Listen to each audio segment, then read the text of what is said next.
Welcome to Adventures Gone Mad, your critical look at D&D books. I am Kyle W, here with my favoritist co-host. Hey everybody, it's Kyle A. How are you doing today, Kyle? I'm alright. I'm doing okay. It's been, as you know, it's summer in Portland. It's starting the end of summer, I guess. Gross. I know you don't like summer. I love summer. I hate summers. I get to wear shorts every day. It's great. So Juno, my dog, when we go on walks, currently so summer in Portland basically means like fruit everywhere, and there's fruit trees in my neighborhood on pretty much every single block, and they're all blossoming, and there's basically fruit everywhere. So Juno has a smorgasbord of fruit to eat. Most of it is disgusting because it's been sitting on the ground for almost like weeks, if not months. And she's like, that's the most delicious things that I can eat right now. I mean, what's better than fruit that's been rotting on the street directly in the sunlight for days? Pizza that's been rotting in there for days. That's better than fruit, apparently. Awesome. Gotta love dogs. As I say, as my cat tries to nuzzle the microphone I'm trying to talk on right now. I know, I see that. The cat is completely like, oh, let me just put this tail right up against the microphone. You notice how we had like a 45-minute long conversation before we started and she wasn't here, but now that we started the podcast, she's here. I don't know how she knows. Yeah, she's like, no, the energy has changed and I must be involved. For me, I do have an announcement to make to you. A change in my life that happened since we last recorded this podcast. So last time we recorded this podcast, I owned maybe 2 hats. And I have fully become a hat guy, and I just counted. So when I got water earlier, I was actually lying. I was getting water, but I was also counting how many hats I have because I knew I was going to do this bit. Yep. And I now have 14 hats. You have more hats than I do. I need them because I am becoming a hat guy, because I don't know I don't know why my body's decided to do this in my 39th year, but suddenly this year my body was like, you know what? It's time to start balding. Yeah. So I am starting to lose my hair. And you know what? I want to become a hat guy long before that happens. I would already be a hat guy when I'm balding, so I don't suddenly become a hat guy. That would be weird. I really have no idea the deal with that. I kind of am confused, like why that is, but I will let your brain do that, and we will not talk about it and try to psychoanalyze you on this podcast. So basically, I've become a hat guy. I need more hats. Well, I'm a shoe guy, and I need more shoes, and you do have to match your hat with your shoes. So there you go. Well, I'm glad I've become a hat guy instead of a shoe guy, because hats are significantly cheaper than shoes. They are. Well, especially if you're going to buy Jordans and sneakers and stuff. Yeah. All right, Kyle, so we're going over the Danger at Dunwater today, Adventure Module U2. This is the second in the trilogy of the Sinister Secret of Saltmarsh. So this happens directly afterwards. I know that you kind of picked to do this one, that you wanted to finish the Sinister Secret of Saltmarsh. Is there any expectations or anything that you had coming into this? I did. I was really hoping it was going to be good.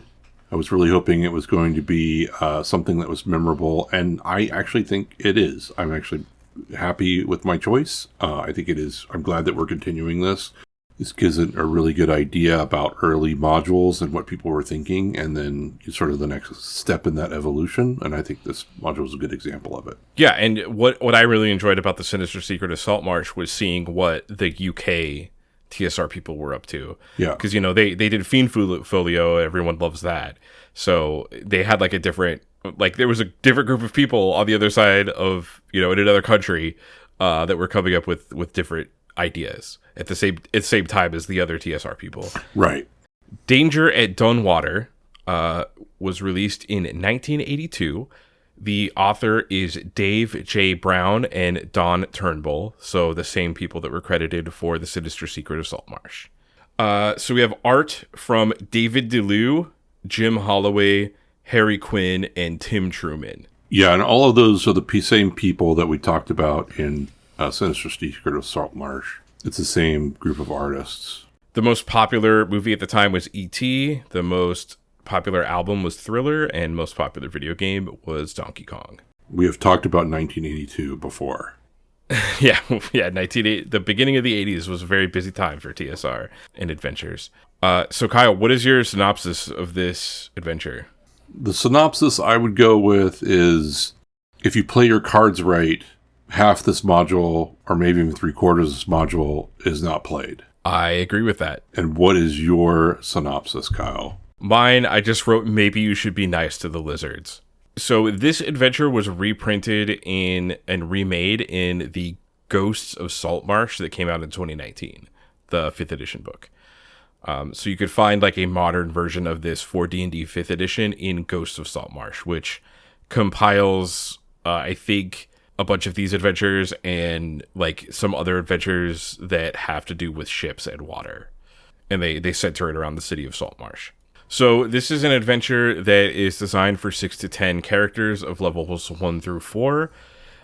It says in this book you can skip the Sinister Secret of Saltmarsh, but I have after reading this, I have absolutely no idea why you would want to do that. Like, I would not recommend doing that. It's a very great adventure, and it leads into this perfect. Yeah, I guess if you had a party wipe maybe on the first one, and you just wanted to run the second one, for whatever reason, you could do that.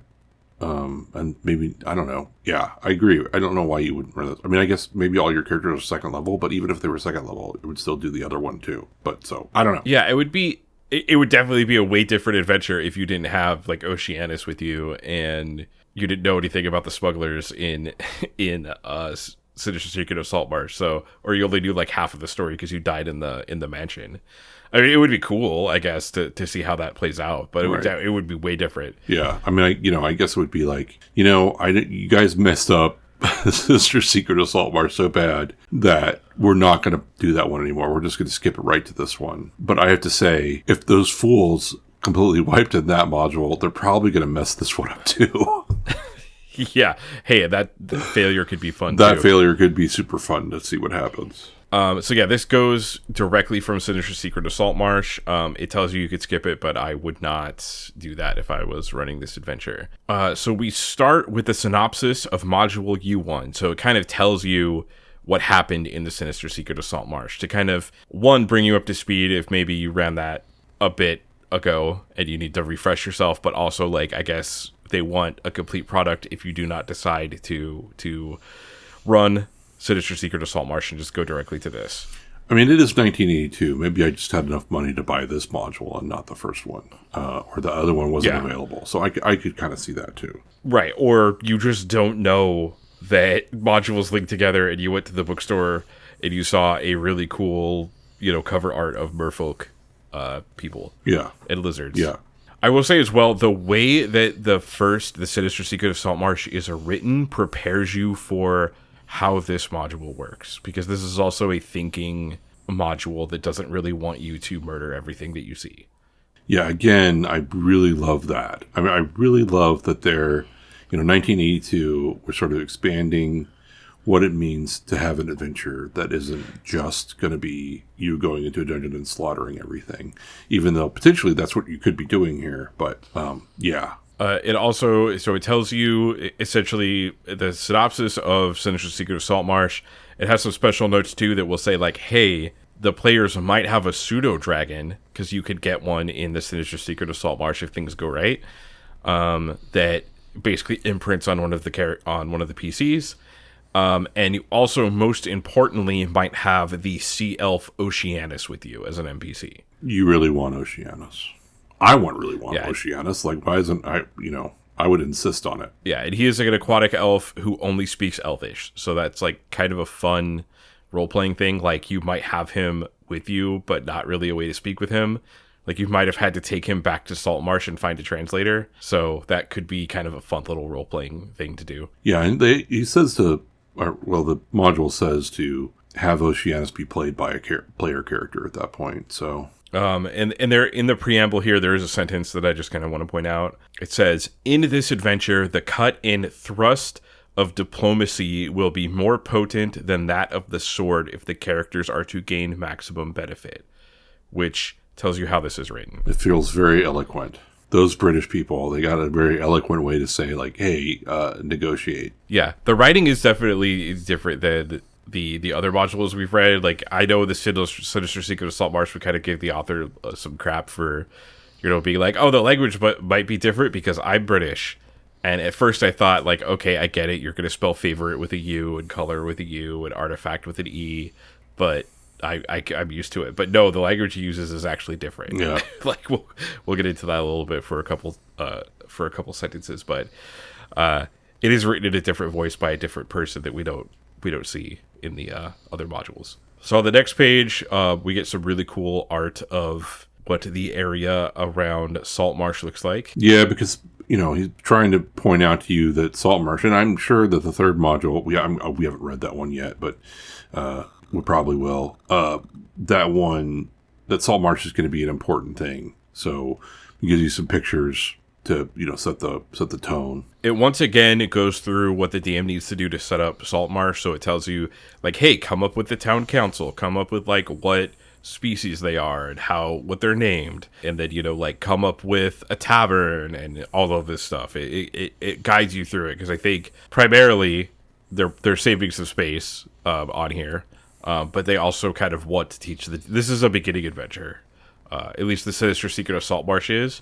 So I think they're trying to teach you how to make a D&D city using the DMG. Yeah, which is fine. I mean, I will point out that I kind of think it's a little annoying, but it's fine. I mean, there's something to be said about someone using their imagination to come up with whatever town that they need to come up with. It does give you a pretty specific hint where it says, hey, any small South Coast English fishing village town of the 14th century with a population of about 2,000. Yep. So just figure out where that is and look it up. That was significantly harder before the internet, but you could still do that. Yeah. I would put it on the coast of France because I was just there 6 months ago. So, and it specifically says it's on the western edge of Hex U4/123 on the World of Greyhawk map. So it tells you exactly where it is on the Greyhawk map, if that's a thing that you want to track down and get. We all had a World of Greyhawk map, back then. We all bought the Gazetteer and all of that stuff, and we had that giant map.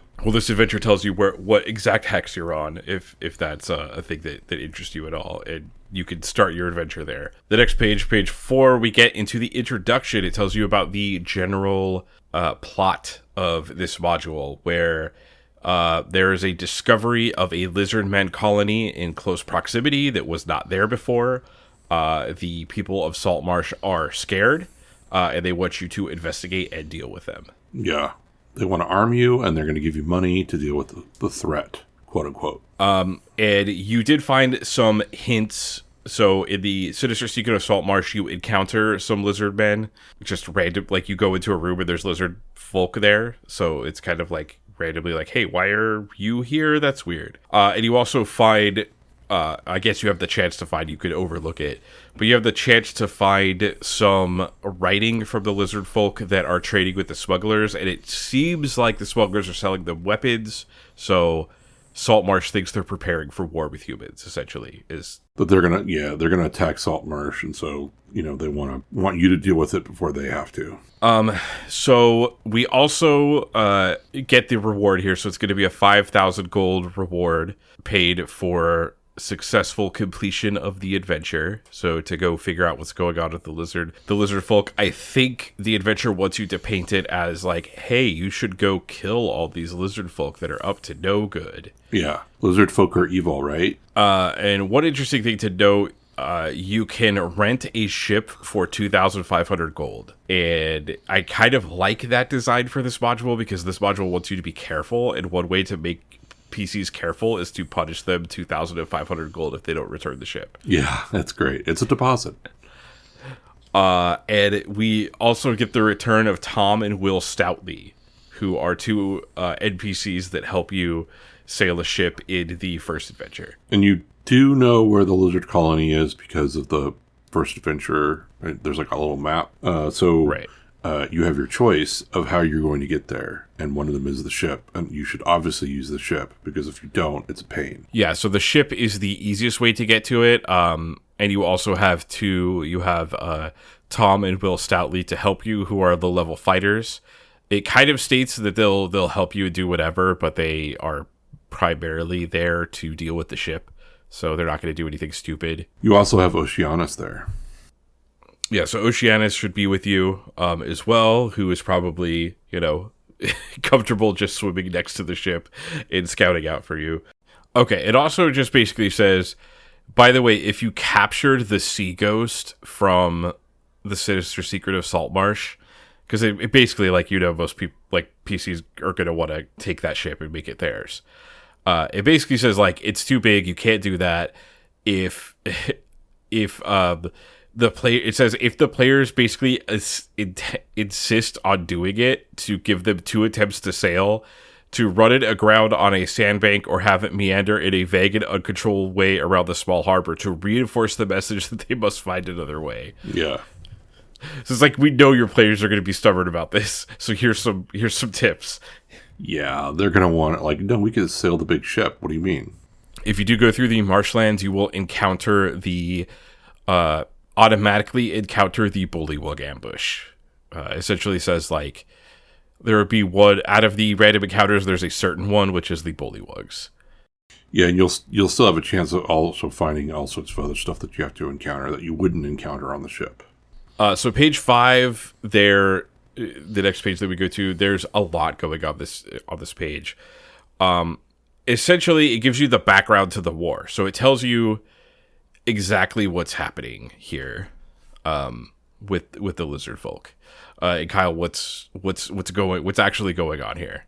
So, spoiler alert: the Lizardmen are really in war with the Sahugin. Is that how we pronounce that? I always forget how we pronounce it. I've always said Sahugin. I think that's the official pronunciation. Okay, so Sahugin, which are basically an aquatic, chaotic, evil sort of merfish people that worship an evil god, and they are at war with kind of everybody aquatic. And the Lizardmen were forced out of where they were at, and so they've now taken over a new stronghold that's closer to the humans. And now they are worried that Sahagin will continue to attack them. So they're actually trying to gather forces to repel and take out the Sahugin, or at least, quell them and protect them. And they're going to go to war against them. The humans are not involved whatsoever. They don't think the humans can deal with underwater stuff, which is a pretty good idea. And they also have not contacted the aquatic elves because they have another group of people that they're trying to deal with. So this is all a very nice, wonderfully complicated set of events. And at the same time, your PCs have no idea that this is what's actually going on. Yeah, so it kind of it's an inversion, right? Because it starts with hey, there is a dungeon with things in it that need to die. Go deal with them. And meanwhile, the Lizardfolk have no interest, or this has nothing to do with the humans, or the civilization of Saltmarsh at all. It has nothing to do with them, other than it's just random happenstance. They've moved into a, I guess, ancestral home where they used to live. It just happens to be close to Saltmarsh. That's the only thing. They don't even want to be there. Yeah, really, the only reason why they were dealing with humans in the first place is because they wanted arms so they could arm themselves and be prepared for this war. Yeah, and it says humanity is a non-aquatic race, and so the Lizardmen have not even considered inviting them to join the proposed alliance. So not only are the humans not involved in this, they haven't even been considered. So you're really sticking your nose into the situation that you don't belong in. Yeah. As a PC. I like to call this a powder keg adventure, where it's just you come up with a way that the world is working, and then you just introduce PCs to it, and they're just chaotic, so they're just gonna cause explosions wherever they go. Yeah, I think that's a good way to describe this one for sure. So I think there's there's a large amount of possibility of play in this module. There's just so many different ways it could go. You could go in and kill everything, you could talk to people, it does talk about, basically there's a paragraph about human involvement in the alliance, and it essentially says, if you present yourself as a agent of the humans and ally with the Lizardfolk, then the chief is probably going to be okay with it. Yeah.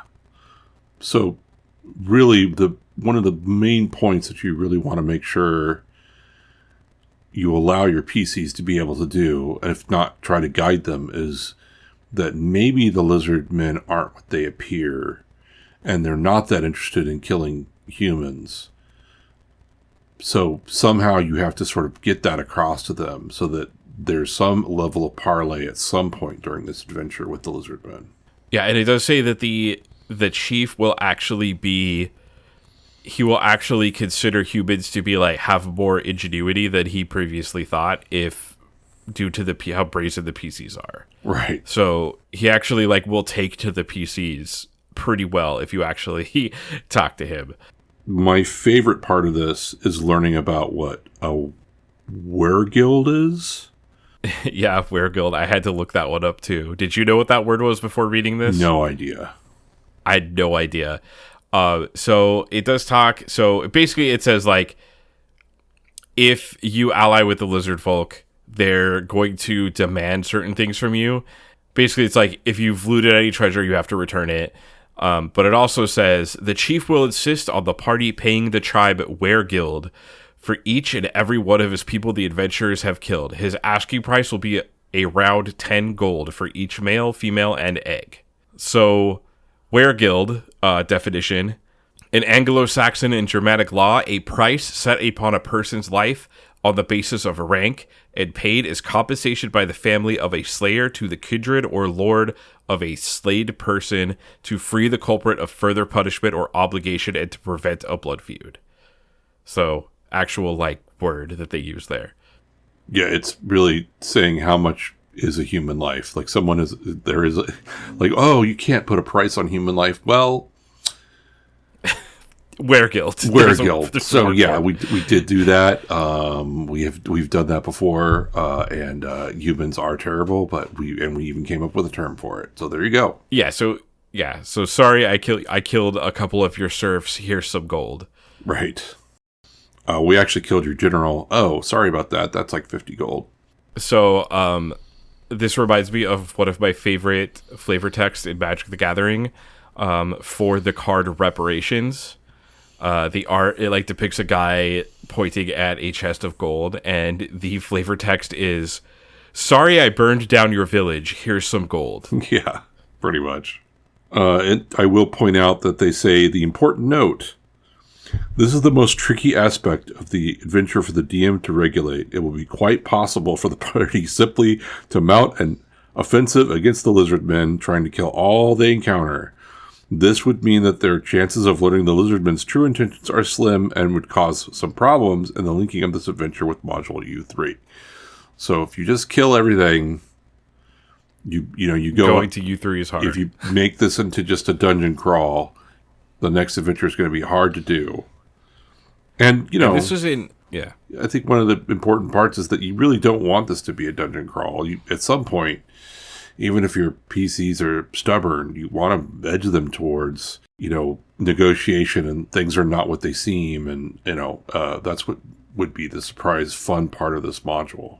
And I think this is coming out in 1982, and I don't know how often this inversion of this trope has occurred at this time. Right. Now, like, hey, go do this thing, and then, it doesn't appear how it seems is, like, a very common adventure trope, but I don't in 1982, I don't know how often we were seeing that. They're kind of, like, experimenting with the overall structure of an adventure in this.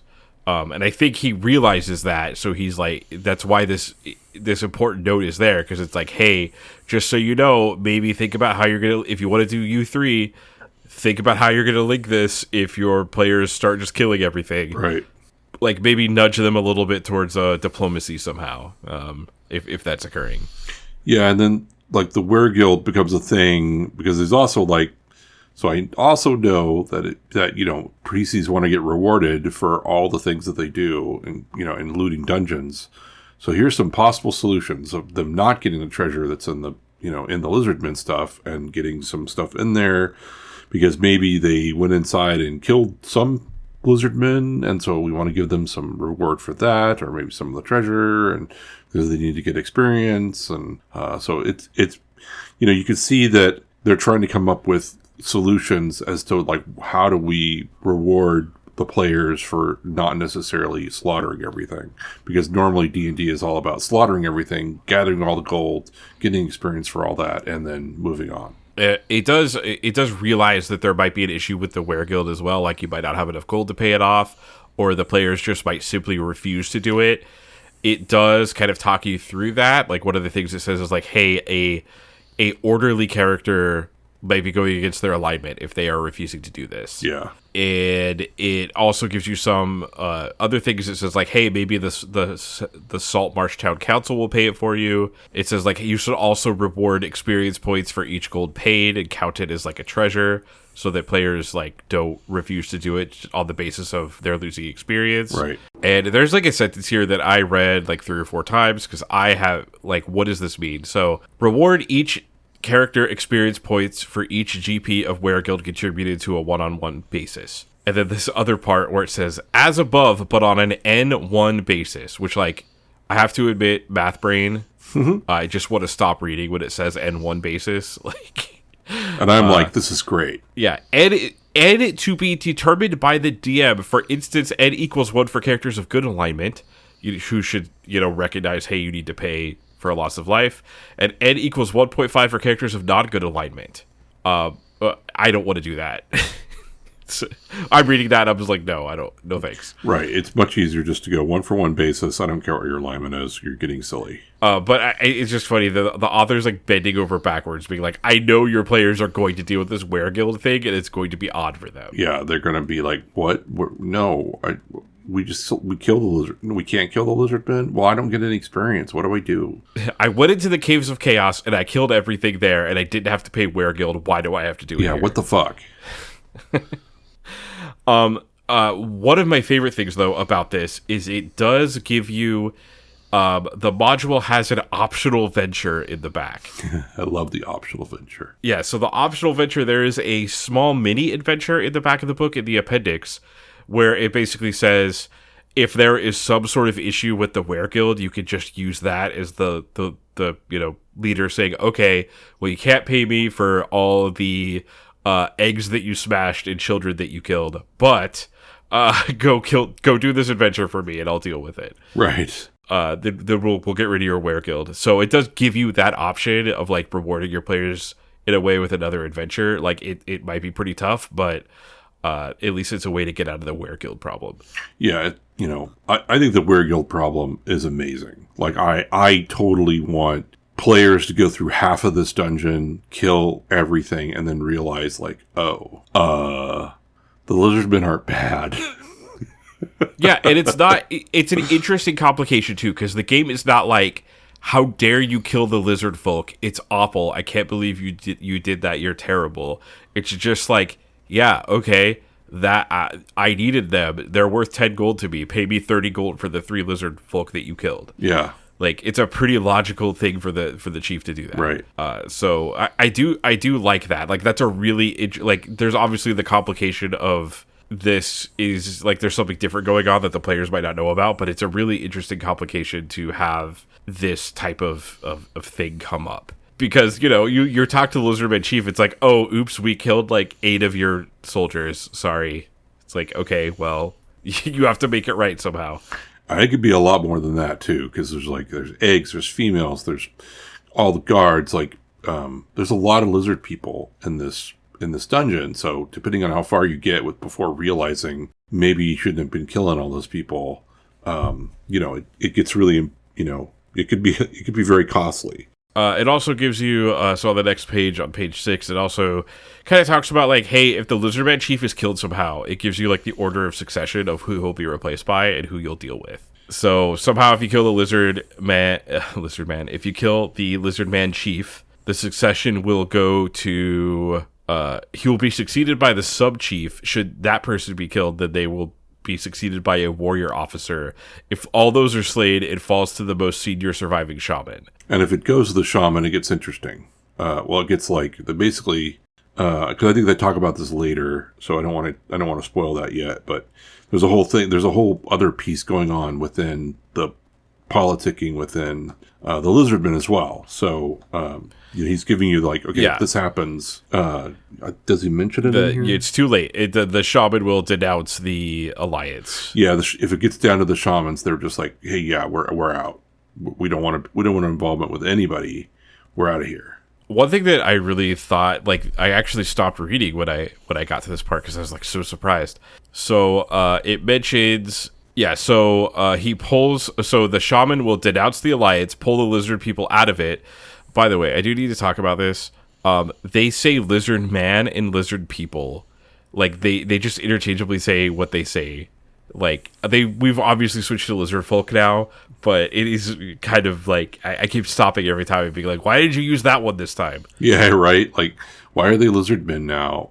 My favorite one is, I think somewhere in the module they say lizardmen women or something like that. Yeah, lizardman women. What?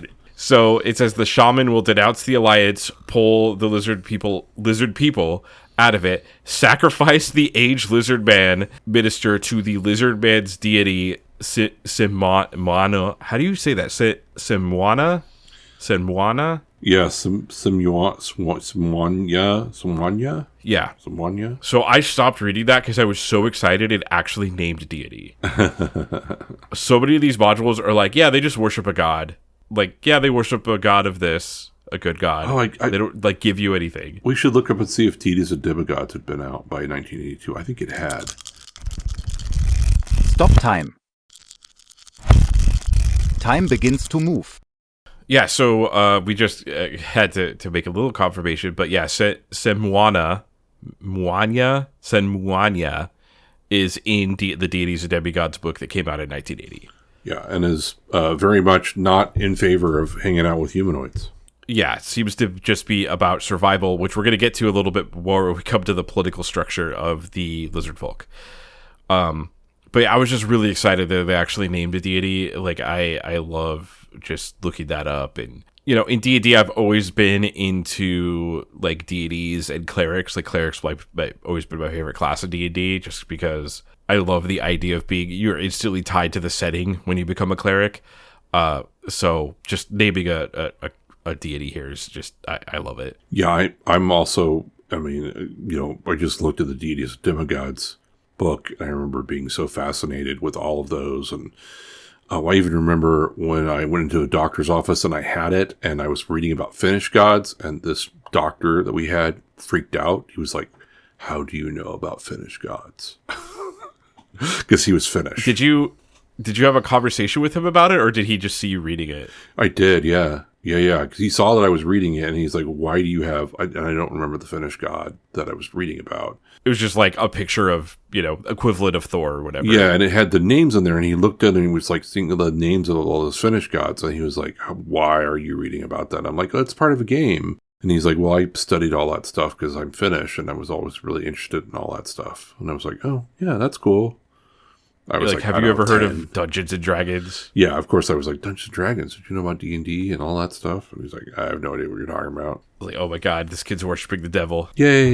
No, he was really excited because he was like, yeah, you're sort of bringing, this stuff that he learned as a kid and his culture to little kids who are like learning about it. Yeah, and at that point it would have been, I would assume that would have had to have been pretty obscure, because you can't just being a millennial. Like, I have... I remember before the internet, but, now it's like, yeah, you could just Google all that stuff. But, right. You'd had to go seek that knowledge out before. You'd have to go to a library and find a book about Finnish folklore and mythology. Right. So it's probably pretty cool to see someone else reading that. Yeah. He was all excited. He thought it was really neat. So there's a special note here. It says, the Dungeon Master must on no account reveal to the party that the lizard men constitute no real threat to Saltmarsh or its inhabitants, nor that the newly purchased weaponry is not primarily for use against humanity or its allied races. So it doesn't want you. It wants the players to come up with that themselves. I think, however, I would nudge them. Because you're playing the lizard folk, so you don't need to be openly hostile as soon as you see them. Things like that. There is a lot of hints in the way that the lizard folk interact with you that is like not what they're interested in. Right. So there's multiple things in the when we get to the actual dungeon later, there's multiple things you can find that are like, this dungeon wants you to stumble across something and it just be kind of odd and make you ask some questions about what's actually going on here. Right. It is more fun if you don't just tell them. I mean, you just want the actions of the lizard folk to dictate for them to like try to understand that their actions don't seem to be hostile towards them, if that makes sense, until they're hostile to the lizard. I do want to talk about this paragraph about formalizing the alliance. It basically says, like, if you come to terms with the lizard men, they agree to ally, they will basically send emissaries to Saltmarsh to meet with the council members, which I really love. Like, that's like a really cool, like, funny role-playing moment, I think, to have the lizard folk show up in town. It'd be great. I mean, that'd be so fun to do. Yeah, you could do like stranger in a strange land sort of thing. The lizard men actually mean no harm, but the people from Saltmarsh just assume they're coming in to eat them or something. Right, and you're escorting them, and they're just like, "What is going on?" All right, so we get to the lizard men political structure, which is interesting for a lot of reasons. So, Kyle, we have another adventure. Needle was the last one that had this, but we have another adventure where the monsters have the progressives versus the conservatives going on. Yeah. So the shaman are devotees of Samayonin, and they don't want to deal with any humanoids. They think it's a travesty that you would even have this alliance, and they're the conservatives. They don't want to deal with anybody outside of their own race. And then you have the more progressives. Yeah, which is the leader. Yeah, and they sort of allude to, because they talk about, well, they'll just kill and sacrifice this old, and you're like, who is that guy? And spoiler alert, that guy is the one who's coming up with all this stuff to form an alliance with other races. So we need to talk about this sentence. This is the most exciting sentence for me to talk about. I couldn't wait to talk to you about this. You probably know what I'm going to bring up. I think there's a word here that either British people use differently or was used differently in 1982. I'm going to read this sentence. The shamans hold that all allying and intercourse with other races is contrary to the divine will and nature of their god. Right. Yeah, so intercourse technically means like conversation and back and forth, delineation between two people. Right. I don't think we don't use that word that way anymore. No. Usually when people say intercourse, they're talking about sexual intercourse, which is why I did like a triple take when I read that sentence. Yeah, I remember reading that sentence as well and going like, oh, right. I was like, wait a second, are they trying to breed with the other? No, they just be conversation. I'm old, so I remember that intercourse can be used for conversation. So I was like, okay, yeah, that's not what they mean. Yeah, so just the sentence "intercourse with other races is contrary to the divine will and nature of God" makes me incredibly uncomfortable. But I mean, and I just had to laugh laugh out loud when I read that. No more intercourse, okay? Well, you basically don't have sex with lizard folk. Like, we're not furries, okay? Yeah, so unfortunately, any furry or scaly people out there, this book's calling you out. Yeah, sorry, scalies. So basically, yeah, so there's like essentially the conservatives of the lizard folk are saying, hey, we have to deal with this ourselves. We don't need to ally with any other species, and the more progressives are like trying to come up with these allyships with the other species so that they can fight the Suhu again. Right. And it also has a note where it says like, hey, if something transpires where you kill all of the progressives, the conservative lizard folk are all going to come after you. They're not going to want to parlay with you at all. So there will be basically no chance of making an alliance with them. Right. So now we move on to page 7. That was all of the preamble. This is the actual journey to the lair of the lizard folk. So we talk about, we have a random encounter table here, but it says the one thing that you will run into is the Bullywug ambush. And the Bullywug ambush is actually kind of cool. I mean, I have to say, even though if you take the boat, you don't see the Bullywug ambush, but I kind of like that ambush. It's kind of a neat thing. I almost want it to happen as soon as you land or something. I will say we have a sentence here or a paragraph here that I just want to point out. I really love reading these old modules, but this type of paragraph is what I really don't like about like basic D&D. at AD&D at this time. The marsh trackways are all approximately 5 feet wide. However, at night and during periods when the mist is present, there's a 1 in 4 chance per turn per individual the party members will wander off the trackway. 50% movement rate is slowed by 50%, and there's a 1 in 12. Like, just for some reason, if I see a sentence that has a ton of numbers in it, my brain just shuts down. It's like, don't read that. Yeah, I mean, okay, so I don't have a fear of numbers, so I read it, and I was also just sort of like, well, why are we taking agency away from players? Like, I understand giving, players that make poor choices, poor outcomes. Like, okay, I'm just going to do whatever I want to and do. But then it's like, why do I need to sit there and like make it all random? Like, it's just like it's too much. Like, you don't need that, but it is in here. Yeah, I think I would probably cut this part, but let's like kind of walk through it. So basically, it's saying at night when the mist is present, there's a 1 in 4 chance per turn per individual that the party members will wander away from the track into the marsh. If you do that, it reduces your movement rate, and there is a 1 in 12 chance per individual that you will stumble into a bog pit, which will swallow you in 1 melee round, where death occurs in 4 rounds after that, unless you're taken out. Right. So 1 in 4 chance, and then 1 in 12 chance. So don't travel. He's really just trying to say, so don't travel at night. Yeah. Yeah, and it slows you by 50%, so it should be pretty obvious that something is going on. Yeah. So I don't get, you're not going to be like, it's not like, oh, I've ran into quicksand. Like, it's not going to be like that. It's going to be like you're moving 50% slower than the other people. Maybe this is like desert. I grew up in the desert, and I'm a desert person, so I don't understand what bogs and swamps are like. They suck. Yeah, I don't. The only thing I know about swamps is that I put them on the battlefield in Magic the Gathering, okay? Yeah, I had to cruise timber in swamps, so, it sucks. They're everything's water, and you gotta have, like, usually you're wearing bib overalls that are completely water repellent, and it's just a giant pain. So it sucks. But you can't, like, what this is saying, it's, like, hard to tell how deep it is where you're standing, right? Is that what this is? Well, what's happening here? It's not just of that. It's also that the water slows you down. Like if your foot is in water and you're having to slosh around, and especially at night where you can't see anything, you're going to end up being in a big, you just can't move. It's like when you're in water and you're trying to move. If you're in a swimming pool and you're trying to walk at the swimming pool, it's harder to do so. It's not up to your waist, but even up to your feet. It's hard to move. So it's good. And in a swamp at that point, you're 50% mosquitoes. Too, yeah, it's nasty. It's hard to move in a swamp. It's hard to move in water, basically. Stay away from swamps and water. I mean, it's fine. Swamps and water are fine. I know, Kyle. You just moved to the desert, but swamps and water is fine, and sometimes it's super fun. But it's also not easy to travel through. So we have random encounters in the marshland area.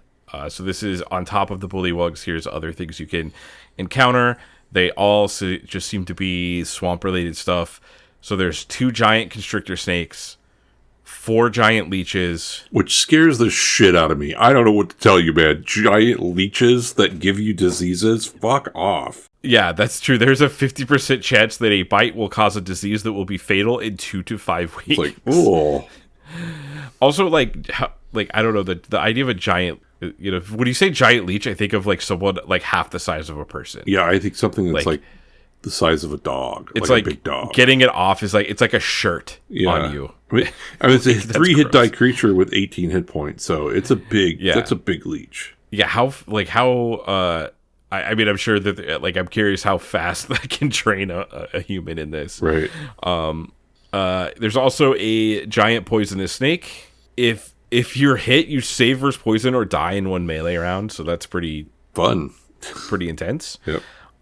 5 giant frogs, and my favorite thing that D&D likes to say, 3 normal crocodiles. Yeah, just normal crocodiles. They're just normal crocodiles. They only got... They're just normal.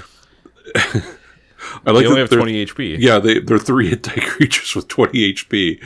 Like, that isn't, like, okay. That attack twice. Yeah, like, those are okay. I didn't know crocodiles. I mean, I get it. Crocodiles are, like, scary. I mean, I've walked next to crocodiles before. Like, I don't know, walked over them, let me put it that way. And they're intimidating, but I would not think that they're like, I mean, obviously, if it came after me, I would probably be pretty, like, in rough shape. But they're all different sizes, too. Like, so when they say normal crocodile, I'm like, well, if it's a normal sized crocodile, it's not that, like, you can run away. I don't think it's a 20 hit die creature, but, you know, hey, whatever. Well, yeah. They're also, like, ambush predators, too, so I'd imagine you'd want to deal with, like, that. Like surprise and stuff. Right. It also says if you enter the water of the river Dunwater other than via the ford, you will automatically be attacked by 2 giant crayfish. Who are also 4 hit die creatures. Yeah, and crayfish, man, they look kind of weird, so I can only imagine what a giant one would look like. Yeah, but delicious. So if you do actually kill it, then you can boil it up or something and probably have a tasty meal. So now we have an entire page devoted to, on page 8, we have an entire page devoted to the Bullywug ambush. So Kyle, I just want to say, I really love this art because it's kind of goofy. I mean, I think the art is great, but it is a little goofy because it just looks like 2 normal frogs jumping at some adventurers who are freaking out. I feel like the artists of D&D can't agree on what Bullywugs look like and how big they are in the art. Yeah, I think that this is Jim Holloway, and someone did not tell Jim Holloway like what a bullywug is, so he just drew a frog. Yeah, because we saw them in Dwellers of the Forbidden City, and they were also like inconsistently sized and looked different. Now there's like a more unified way to how things look, but you know, it's kind of like it seems like it was the Wild West back then. Yeah, so I mean, bullywugs are they all have like weapons and stuff, so these just look like frogs that don't hold things. Yeah, so this is as I was reading through this, it was, I flip through and look at the art, and I always get kind of excited about, like, I can't wait to get the context of whatever's going on there, and this was my, like, I can't wait to, like, WTF is happening. There's, these adventurers are freaking out about a frog jumping at them. Right. I will say that there's this kind of cool thing going on with this that I really like, and I don't know how you're going to be able to explain to the players what's going on. Right. Which makes me a little sad. So, yeah, they discovered this treasure. Yeah, so what is happening here? Yeah, so the Bullywugs have discovered this treasure, and so they don't know what to do with it. So they sent a band back to their great chief to have them tell them like what to do with it and how to bring it back or whatever. Maybe this is where we need to set up a base or something. And the players just sort of stumble onto it while there's just a set of bullywugs who are just sort of waiting there to defend this treasure. And so they defend the treasure against the players, and they actually have like a whole set of things that they do. Like they have set up to defend this whole thing. So like this set of bullywugs is going to attack, and then they jump behind the players, and then the next set comes and they attack, and then they try to get behind the players, and then the last set comes with the leader and they all fight. So it's like a whole like defensive procedure to defend this treasure. And unfortunately, the thing that's sort of sad about it is you don't know like what is really going on here. You just like have to fight these very organized bullywugs, and then there's all this treasure at the end. Yeah, and it's kind of a shame because when I say it's a shame, how hard it is to figure it out. Of course, like I think people that were playing D&D at this time were probably really smart, and they probably could figure it out. But this kind of this mirrors the module itself. This is another group of another species that's in this area that just like what they're doing has nothing to do with humans, and you're stumbling upon it. Yeah. And causing problems. So it like kind of mirrors the whole setup of the module with just this ambush. And I don't think the author like sat down and they were like, I'm going to do this thing that is a comparison and it mirrors the module. But I think they like maybe that part of their brain did that. Yeah. Something was going on there because this is really just a microcosm of the actual adventure, the whole module. Yeah, so there's 25 bullywugs in the band. It says 10. There's 10 others that have been basically dispatched to go tell the chief about the treasure that they found. And it does talk about, I don't know how well the rules of D&D will facilitate this. At this point, it might be the DM coming up with it, but it says the monsters will hop to the attack. They'll surprise you, and what they will do is they will like hop over you and hit you in the air. Like that's the way that they fight. And it even has a whole thing in there of like the DM needs to plot this out, how it's going to happen, and how all that's going to like work. Like, okay. Yeah, it says they're like highly organized and they basically like take turns hopping over you and attacking you. And they will fight to the death. Which is like a really, it's just a really cool encounter. I don't know how well that's going to be facilitated by the rules, but, you know, maybe the players could be pretty smart and realize what they're doing and like counterplay them. Right. Or run away or whatever. But this is a, you know, pretty significant amount of things to be fighting with levels, you know, level 1 or 2 characters. You know, where a single spear strike can kill you easily. Yep. And, you know, the reward is pretty good. Lots of gold, some very expensive rubies. You get some Ioun stones, which are like, whoa. So it has Helm of Underwater Action, and the Bullywug leader has a +1 shield. Yeah, so it has the 2 Ion stones. I did look them up. So there is one iridescent and spindle-shaped, and the other is pale green prism, and one deep red sphere. So if you go into the DMG on page 147, there's 15 different ion stones, and they tell you the color of the stone and what shape they are. So the deep red sphere adds 1 point of dexterity, and the iridescent spindle will sustain you without air. So that's going to be pretty good in an underwater adventure. Yep. And for those who don't know, an ion stone is like I don't know, you know, I'm curious if D&D ripped it off from something else, but it's like to me it's like a pretty uniquely D&D thing. I don't think I've ever seen it in any other game. No. And I play a lot of RPGs. Stop time. Hi everyone, just a post-editing update here. I did some research into ion stones after we recorded this podcast, and found out that they actually originate from a Jack Vance short story. The first appearance of ion stones in D&D is from the Strategic Review, issue number 4, from 1975, written by Gary Gygax. The Strategic Review was a newsletter for TSR and D&D, and it was kind of functioned like a newsletter or a zine to add like new features to the game. This quote is from the article in issue number 4, where it says, "Flashing Swords number 1 contained 4 excellent sword and sorcery yards, including Morion by Jack Vance. In this tale, there is a magical item of highly unusual value, ion stones. Mr. Vance was kind enough to allow us to enlarge somewhat upon his creation and list them as a D&D miscellaneous magic item." And then it goes on to list the ion stones and what they do and how they work in D&D. Later on, there was a different magazine for the Dying Earth RPG called The Excellent Prismatic Spray in issue number 2, where Gary Gygax wrote an article that kind of elaborates more on this.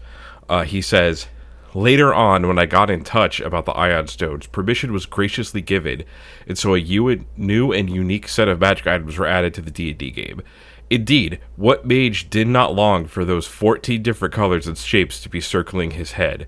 Mordenkainen, my own chief spellcaster PC, went on many a harrowing expedition searching for them, eventually wound up with an even dozen." All right, now back to the podcast where we talk a little bit more about the specific ion stones and what they do depending on their color. Time begins to move. What does the pale green one do? Pale green, was it pale green prism? Yeah. Pale green prism. Oh, I didn't write that. Oh, I have that here. Pale green prism adds 1 level of experience. Yeah, so that's really good.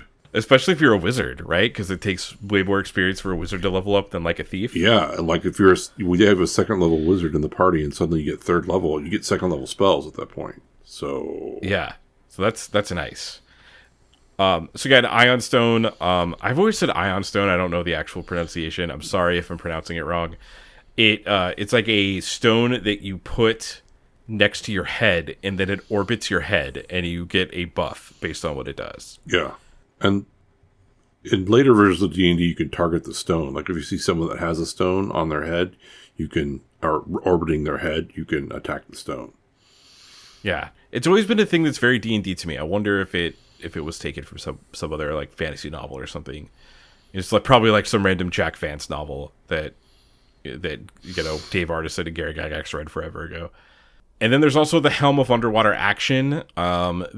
So I will say, reading the DMG for this, the way they describe magic items is they want you to. It sounds like they want you to have a natural way of approaching it and using it to solve problems, because they spend a lot of work. Like, now it's just like, hey, when you wear this helm, you can breathe underwater and you have a swim speed of 30. This is like multiple paragraphs of how this thing works. So essentially, it looks like a normal helmet, but you can make like a bubble of air around your head so you can breathe underwater. Is like the TLDR of this. Right, so right. 2 like incredibly useful things for underwater adventures here.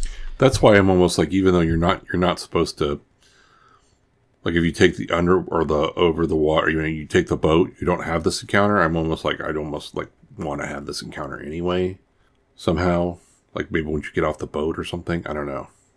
That is a thing I struggle with some of these modules too, because I'm starting to realize, like, the more I play RPGs and the more I read some of these modules, it's like the DM part of me wants to be like, oh yeah, let all the players should do the cool stuff in the book. But it also, like, part of D&D in these modules is defined by what you don't do in a way. Yep. So, like, the fact that you could potentially go past this and not do it is, like, I think actually a positive for the module in a way. So I don't know how to think about it. Yeah. Sometimes. I mean, I wouldn't necessarily say you have to do this encounter. It's more like, hey, if your players look like they'd be up to it and it would be a fun thing to do, I would want to have it happen. But I also understand that, like, I think it sort of depends on what your players are doing. Like, if they're, if you think there's a high degree of negotiation that's going to happen with the Lizardmen, with the group you're playing with, then, maybe you have this happen after you have the Lizardmen as your allies or something. I don't know. It could be kind of a fun thing just to include in some way, depending on how your players are playing the module. Because I don't know. I also am like, it's a whole page. It's kind of a really cool encounter. And, I hate to, like, play this module or run this module and not run this. But I mean, this module suffers from a lot of that. We'll talk about that, because basically, like, you could talk to the Lizardmen as soon as you get there and you don't see anything. So yeah, you skip the dungeon. You skip the dungeon completely. So I think when you're looking at this from a DM, you read the whole thing and you know what the players missed. But the players aren't missing that if they, like, like, oh man, it would have been really cool if they found these, like, this hoard of treasure, and it would have helped them later. But the players don't know if they took the boat, they didn't deal with the Bullywugs, and they just dealt with the dungeon that way. They don't know what they missed unless you tell them. Yeah, absolutely. So that's, like, the struggle of the DM, right? Because, like, that to me, that's why it's, like, interesting to know what they missed in these modules. Like, I maybe this is, like, a bad thing that I do in D&D games when I run modules, but I will sometimes tell players, like, what they missed, because that's, like, really, really interesting to me. Yeah. Maybe I shouldn't be doing that, but they're not going to know. Yeah, they wouldn't know unless you told them that they missed this whole encounter. And and also the module sort of sets it up to, like, it wants you to use the sailboat and to just sail there. It seems like it's really pointing you towards that part of the adventure, and so you would miss out on this. So it's sort of directing you to miss out on it, even though it's written, it's a whole page in the module about this encounter that you would miss. It's interesting, at least. Like, yeah, it's like this little microcosm, like you were saying, the microcosm of the module, but also you get a bunch of magic items, and 2 of them really help you. One of them is, like, gaining a level at this point is like, could be the difference between life and death at this level, because you're going to have another, roll at the HP. But also, like, you have 2 different things that you can swim with, which I'm going to assume is probably in the 3rd adventure. We haven't read it yet, but I'm going to assume that's going to come into play in the 3rd adventure. Yeah, and that's kind of what I'm thinking. It's just like, well, it would be nice for the characters to have that option, to have, been able to attain that. But it could be that the Bullywugs just wipe them out, because that's a lot of creatures. So that's why I'm almost like, well, if you could reward your players once if they're aligned with the Lizardmen, it could be like you guys are leaving and you're going to Saltmarsh and suddenly the Bullywugs attack or something, or Lizardmen say, hey, let's go fight this crocodile. And on the way to the crocodile, you get attacked by Bullywugs, or I don't know, whatever. And then like, okay, well now you have the Lizardmen to help you and you obtain these magic items. Maybe some of the Lizardmen aren't going to care about underwater action or whatever, and so like that becomes a thing. I don't know. Yeah, if I did this and the players like total party killed here, I'd probably, considering it says they fight till the death, but they really just care about like defending this treasure, I would probably have the Bullywugs like tie them up. And then the Bullywug Lord like show up and talk some smack, and then they basically take all the player stuff and leave. That's like what I would do, because I think that would be like pretty interesting and funny. That instead of all dying there, they're just in the salt marsh now with nothing. Right, but I mean, the first level rules is like you go to 0 HP and you're dead. So rules as written, right. So moving on to page 9, we're going to immediately start with a sentence that makes me very uncomfortable. So the first paragraph of this, the way that we talk about stuff and think about stuff has changed. And part of this is because oftentimes in modules now for D&D and in media for stuff like Warhammer, Lizardfolk are depicted as natives. Like, they're depicted as, like, the natives of whatever land that they're from.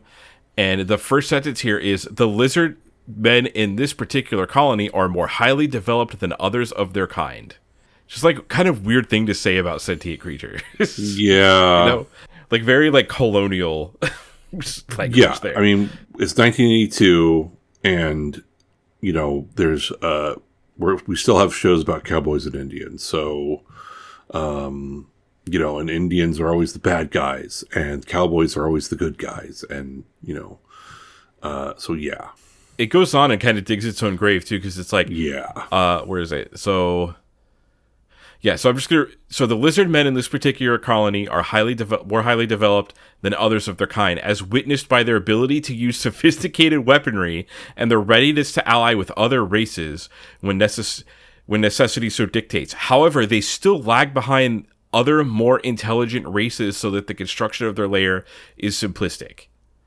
Wow. Yeah, right? Like, it's really, okay. Like, sometimes, okay, so when you go to DM's Guild and you could buy these like old modules on DM's Guild, they're really cheap. They're like usually like $5 for the PDF.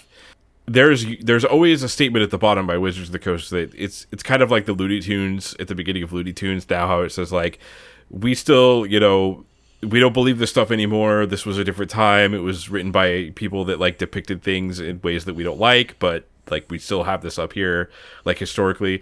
That's like this type of sentence is why that exists. Yep. This paragraph. Yeah. I mean, it somebody, a minority, or someone of color or whatever looks at that and like, okay, so are the lizard men, they're trying to tell me those are, why are they bad? Like, what's going on? If you really think about that, yeah, it is problematic at best. Which we understand. Yeah, and this type of language too. It's like, I mean, colonialist in a way, but there sometimes I'll see this in media where it'll be like, oh, well, they were just sophisticated, and it's like, okay, but like the Aztecs were sailing and could tell time like super well, like better than anyone else, and had like advanced mathematics and like architecture and stuff. So it's just like you read this stuff and that kind of comes from the same place in a way. Yeah, I mean, one of the fun things about reading these things is like reading them. It makes you uncomfortable because like we kind of know better now. We kind of know like probably this. Obviously there's a group of people out there who we will not name names who will defend this language to the death and say, this language is right. And, but most of the rest of the world has sort of moved on and said, hey, this is probably not the best way to depict people. Because, if someone were to think of themselves as the lizard men and put themselves in that place, which you could easily do, you'd be like, well, why is my lifestyle unsophisticated? Why is, if I just want to be simple and just live my life in this place and make alliances with, like, what is wrong with that? So there you go. Yeah, and because, like, at least in like modern fantasy stuff, lizardmen are often depicted as natives. Like, if I was Native American and I was reading this, I might relate way more to the Lizardfolk than the ghost, the Saltmarsh people. So it's just like, then we get this sentence where it's like, they lag behind more intelligent races. It's like, oh man, just putting your foot in your mouth in a way. It's just like so uncomfortable. Who's more intelligent here? I mean, we've always alluded to that Germs, Guns, and Steel, that book that, like, I think that's, everyone should at least understand what that book is about, and gives you a really good context as to what's going on when it comes to sort of these deals. So, I will always plug that book just to say, like, at least look at the Wikipedia article and understand, like, what's going on there, and it gives you a little bit more, like, oh, okay. I will say, there is also something else I want to point out about this that I think, like, the editor maybe should have noticed. I don't think they had editors in the same way, because they, most of this, whenever we read a module, there's not that many people involved that it, had to be done yesterday sort of situation. But it says, they're employing only basic materials. Most floors, walls, and ceilings are of rammed earth, while the furnishings are in general Spartan. So could we use the word Spartan to describe something in the world of Greyhawk? Because that language originates from people that exist on Earth. Like, that's like something an editor should have caught. Yeah, I mean, I guess it's like the narrator saying it, but it is still kind of weird. Yeah, but I mean, it is a term for something that the Spartans did. You know what I mean? Like, it's all about, like, utilitarian. So you're sort of saying, okay, well, rather than just saying, hey, it's very utilitarian, they say Spartan. I don't know. It is a little weird. Yeah, I mean, I get it. I see what you mean. This next paragraph, though, like, I literally just, like, okay, that's just too many numbers, even for me. Number fatigue, man. I wrote that down. Within the layer, all corridors are 10 feet wide by 12 feet high. All room areas are 12 feet high, except for areas 10, 12, 10, 11, 12, 22, 24, 25, blah, blah, blah, blah, blah. Just like all these numbers. And my brain sees. And then it's the height of the sea caves. And then it's this other thing, which is the exception. And this other one, which is the exception. And this other one, and then these are also, like, yeah, I just skimmed through that. Like, does this really matter? Am I going to, only if my players ask me, like, well, how high are the ceilings here? Oh, they're 12 feet, or they're 15 feet. Well, also, like, the way that it's written, too, if you come up to something like that, if the players come up to something like that, they're like, hey, how tall is the door? I need to know. Like, normally I would just make something like that up. But if I actually looked that up, like, the way this paragraph is constructed, it's actually really hard to pull that information out. Right. Now I think this would be like a bulleted list. Right. So that you could look at it and just pull out the specific information that you need. I guess it's assuming you're going to make notes or something before you start. Right. It's just like this written paragraph that's just like, okay, so now I have to use logic to figure out, and a puzzle to sort of figure out, like, how tall are the walls? Great. No, I don't need to do that. Just make it a bunch of bulleted points and be done with it. Yeah, some people are really into that type of detail, so I guess it's good. But the way this paragraph is constructed, it's really hard to pull that information out if you need just one bit of that information. So it kind of it basically says the Lizardfolk they're on edge because they think that the Sahuagin are gonna invade at any point. There's another detail about a few weeks ago there was a party of humans and half-orcs who tried to raid the Lizardfolk, and that we kind of deal with that later. Yeah, it's like a C plot, I guess. In this, so it says basically the Lizardmen, rather than trying to kill you, will just try to eject you from their lair. Yeah, and they're not openly hostile until you're openly hostile, which is, I think, an important part to impart to your players. That they're not going to, as soon as they see you, they don't attack you. So they're sort of like, all right, what are you doing here, and what are your intentions? And if your intentions are to slaughter them, obviously they're going to defend themselves. But if you don't, they're going to kind of go like, okay, there's a chance for parley.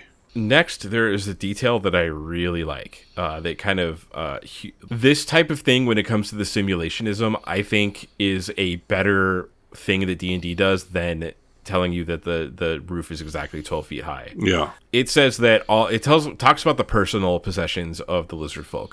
But one of the things it says is that the characters will find each Lizardfolk has its own personal supply of oil and cloths because they normally swim in the water and it like helps their scales, but now they don't want to do that because they don't want to be attacked by the Sahuagin, so they're rubbing vegetable oil on their scales so they don't dry.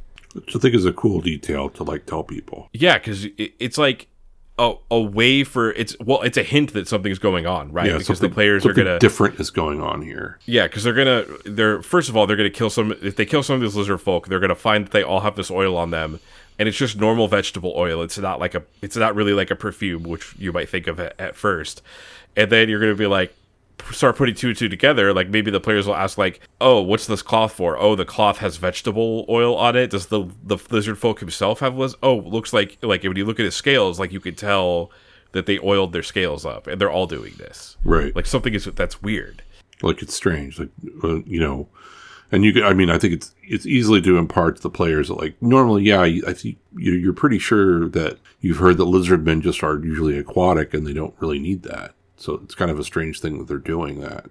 Yeah, like why? Like oiling yourself up and then getting in the water is kind of like why would you do that? Yeah, I guess humans do it so we don't get sunburned, but that's different. I guess I never thought of sun lotion as like oiling yourself up, but you know what I mean. Oh my gosh, I think people still do this. They used to rub oil that would actually make the sun absorb better, so you get a deeper tan. So people used to rub oil on their skin, like they had suntan oil that was like to make the sun imprint more. And now we're like, we know better now. Don't do that. Yeah, but like dermatologists are like, no, please don't ever make this a product. But you can still find it somewhere. Dermatologists wake up at night thinking about it. Yeah, and scream. So yeah, we have random encounters in the Lizardman layer. So all the lizard folk, the random encounters are basically just lizard folk. It's kind of positioned the way that it was in Sinister Secret of Saltmarsh, where it's supposed to represent characters moving from their location to another location when you do the random encounter. Yeah. So, like, for instance, if you roll 7 to 8, it's 3 lizard... Here's that word again. 3 lizard man females from Area 24. Females. Lizard man is the proper noun, I guess. Right. For them. Just, like, it's so silly. They probably thought, like, maybe it's like a little bit of a joke when they had to realize how silly that was when they typed it out. Yeah, I would think so. This is the type of thing that, like, I can imagine if you work on D&D or anything like this, you just have an entire day where you argue about words like that. Right. Like, how many multiple meetings at, not TSR, but at Wizards of the Coast now have they had meetings about, like, specific wording on what to use for things? That has to have happened. Yeah, it has to be. And especially in a game like Magic, where, like, the specific words you use are so important. I mean, I think it's important to point out that only one of the encounters do you not encounter an officer. Yes. And then you might actually get the chief and the sub-chief on a random encounter. So you also, it's sort of, some of the random encounters afford you the opportunity to actually start parlaying with the chief or with officers if you choose to do so. Because they're not going to be openly hostile to you unless they've already seen you slaughter a bunch of their people. They're going to be like, okay, well then we need to get these guys out of here. So, and there's a chance you could just start talking to the chief randomly while you're going through the dungeon. Or you slaughter him. And the chief is a progressive, right? So he's more than likely to want to talk to humans and, like, use them as a tool against the Sahuagin. Right. So, I don't, like, I guess you could do it how the die roll. That's how I tend to do things now, but... it could be funny to be like, you walk into Lizardfolk lair. Oh, you got a random encounter. What is it? Oh, it's the Lizardman Chief. He's going to talk to you. Oh, you want to be his ally? Okay, we're done. Yep, done. I mean, we haven't gotten to the lair yet, but that could actually also happen at the lair, right? Like, you just, because they're not going to attack you, and they're like, hey, what are you doing here? You're like, hey, I thought you guys wanted to kill humans. What are you talking about? Yeah, we don't, like, do you want to be our allies? Like, smash cut to the end of Return of the party at the end of Return of the Jedi. Exactly. So yeah, the other, and then on this page there's also the Lizardman replacement of losses, which basically means once you leave to go rest, because you probably are going to do that, because if you're just trying to slaughter all the Lizardmen, it's going to be hard, and you're going to use a lot of resources. So they'll get replaced by 50% every time up until the third set time, and then there's an all-out assault on your party, which is kind of cool. It does give you a timer. It just basically says like they get 3 rests, and then on the third one, Lizardfolk just do an all-out attack and try to kill the party, because they're just like, screw these guys. Like, we need to get these people out of here. Like, they need to just stop killing all of our people. I do like the timer, because that is an issue. That is a design issue with D&D, right? Is that you get, well, not necessarily this edition of the game, because you only get 1 HP back, but, getting all your stuff back and then it is a huge deal. I have started in current D&D, like, telling my players, like, okay, you will get 1 long rest on this dungeon, and that's it. Or, straight up, like, you do not get to long rest here. Right. Like, I will just tell them at the beginning. So, for this, I might actually say, like, you might want to hint, like, hey, the Lizardfolk are going to find you. The more long, like, rest that you take. Yeah, they're like, you rest, and then when you go to go back into the dungeon, you can see that they've been patrolling, trying to find you. You find tracks, and yeah, they're not dumb. They're not going to let you just get all your magic missiles back, right, and come kill them. All right, Kyle. So moving on to page 10, we get to the actual lair of the Lizardmen.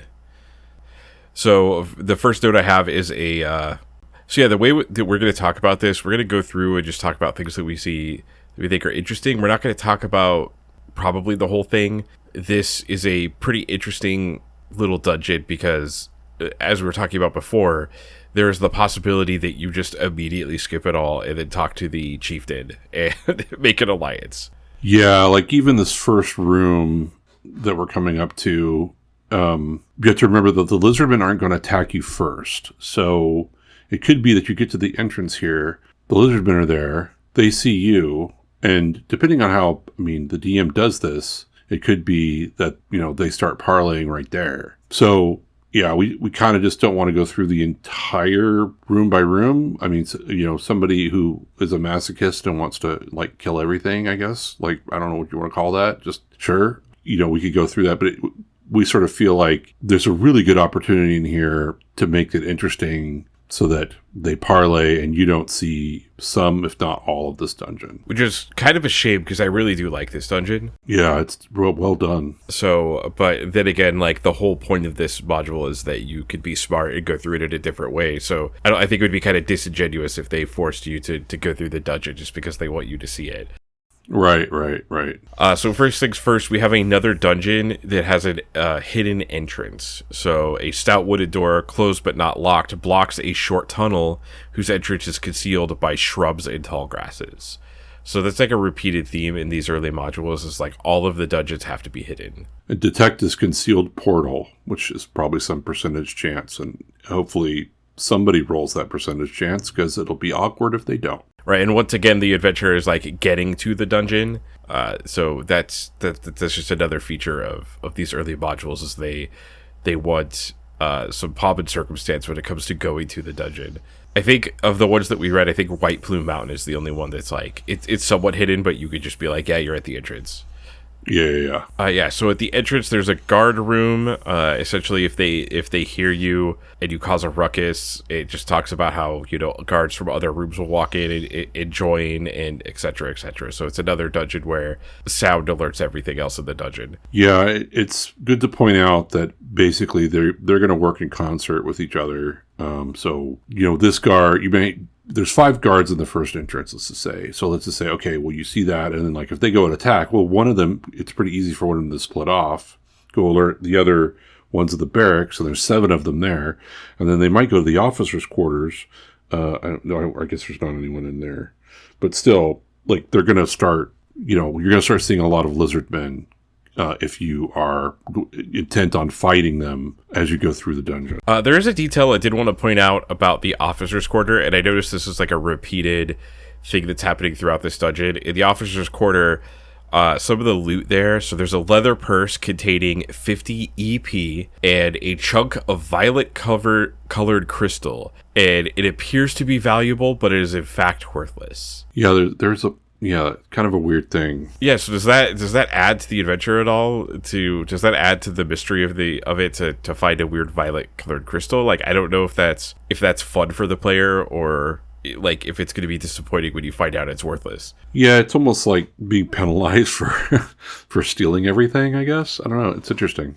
I guess, I mean, it is a detail that it gets your players to pay attention to, so maybe that's worth it in itself. But I guess I wonder if there's any sort of benefit to have players write down details like that on their character sheet, even if it's worthless. Right. My experience, 5 games later, a player would be like, "Oh, hey, I have violet colored crystal. What is this?" And I would be like, I don't remember what that is. And then you're searching through the module, and you're like, oh, that's worthless.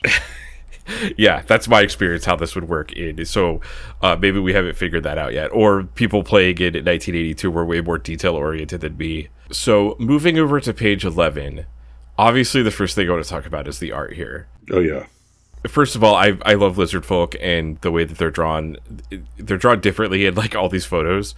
But the thing that jumps out at you is there is a photo of 3 Lizardfolk cooking it looks like a pig on a spit roast, and there's a Lizardfolk baby there. Yeah, for sure. The center focus of this entire thing is the happy little baby face of, I'm going to eat whatever this is. And it looks like a pig, but you actually learn, if you read in the kitchen, it's not a pig. Oh, right. Yeah, it does say it right under there. I have it in my notes. I totally forgot about that. The other thing I want to note about the infant here is it looks weirdly, well, not weirdly because they're technically a lizard, but it just reminds me exactly of the baby from Dinosaurs. Oh my God, yeah, you're right. The 90s sitcom with dinosaurs. It looks exactly like the baby from that. And I'm pretty sure this predates that by like 12 years, so... So one of the interesting things that is in the kitchen that they talk about is that, like, you could just be walking through the kitchen and they're not going to attack you if you don't do anything threatening, or you haven't done anything that like looks threatening, like you're not allied with the Sahuagin, like if there's a Sahuagin like running around with you, or there's something. They're just going to like let you walk by. Which I think is sort of interesting. They're going to go alert people, right? So they're still they're alerting that there's people in the dungeon that aren't supposed to be there. But if you don't fight them, if you don't attack them, and if you're not aggressive, they don't attack you. So it's really important when we're going through this module that's kind of the deal with everybody. Yeah, and this particular room is another one that we're going to run into multiple rooms that do this in this dungeon, but I think the author is purposely trying to humanize the Lizardfolk here. But they're doing it by like talking about there's children around and talking about them going through normal everyday things. And like oiling their skin so that it doesn't get too dry, like things like that. Try to humanize the lizards. Yeah, I think that's a really important observation that I didn't really didn't think about. But yeah, no, he does definitely want you to humanize these lizard folk so that they appear more and more like they could be your allies, they could be your family, they could be, whatever. We get a pretty funny change of pronouns here because the kitchen says, and we talked about this before, but the kitchen says, as the lizard man women go about their business. So it calls them lizard man women. So we've had lizard man women, I think we have lizard man females, and we also just have lizard man. Right. Lizard man woman. Lizard man woman. Yeah, so lizard man woman is just, like we talked about before, it's just very silly, just very weird to read. And then, so talking about the carcasses, it does talk about, if you go to the kitchen, the lizard men, women, the lizard folk females, are cooking something on a spit, and it is actually the carcass of a Sahuagin and a shark. Yeah, so they're eating their foes, so that's cool. So it's also not immediately recognizable. Like, I don't even think Oceanus is going to recognize it. Yeah, so that's sort of like there is this little bit of an ominous thing. Like, oh, they could be cooking people. You just don't know. I mean, we talked about it before. Like, there's this tension that, we want them, on some level, you want the players to parlay with the lizardmen to be allies with them. But at the same time, you also want this to be an alien sort of experience. And they could be threatening. So that's the dramatic tension here.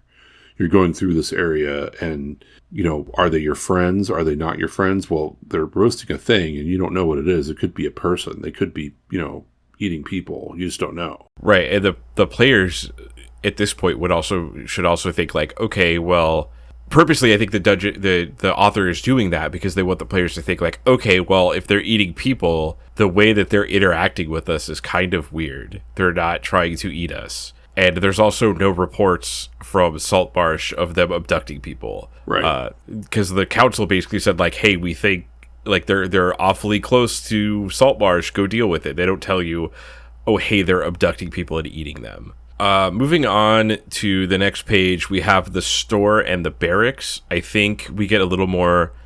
There's a detail here that I really like in the store where it talks about there's 6 carcasses of various shapes and size, and it tells you like it's a manta ray, a giant frog, an adult gnoll, 2 sharks, and a giant crayfish.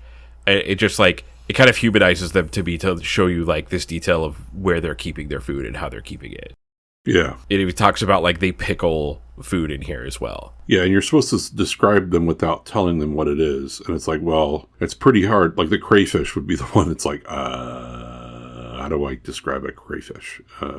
It's pretty obvious it is not a humanoid. Where, like the gnolls could be, you also like, sharks or fish, basically. So it's like, yeah, it looks like a big fish. Yeah, and we get more. There's also a banquet hall that has 5 lizard men females as well. And it does say, anytime it talks about the Lizardfolk females, it says like they don't fight unless they outnumber the party. So essentially like they just don't fight you. Yeah, they don't want to fight. If they outnumber, they might, but in actuality, they're probably going to go and find the male fighters to go tell them what's going on.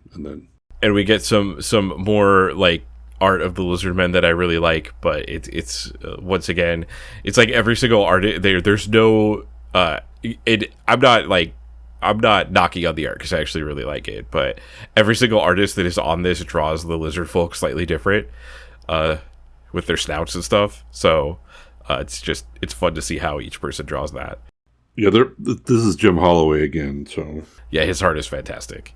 Yeah. I really like the shadows, like how the shadows on the wall of the lizard folk. Yeah, he has a really good way to like frame the art so that your eye goes to a certain place. Like obviously the center of this with the like this very like surprised looking lizard man is the focus, but then when you sort of look around there, they're all just sort of like they're sort of in the shadows, they're sort of laughing, they look like everyday, they look like humans basically. So he's humanized these, Holloway's going out of his way to humanize a lot of the lizard folk. Yeah, in this art they're kind of just standing around and it looks like they're talking or having a conversation, and like they look like they're smiling too.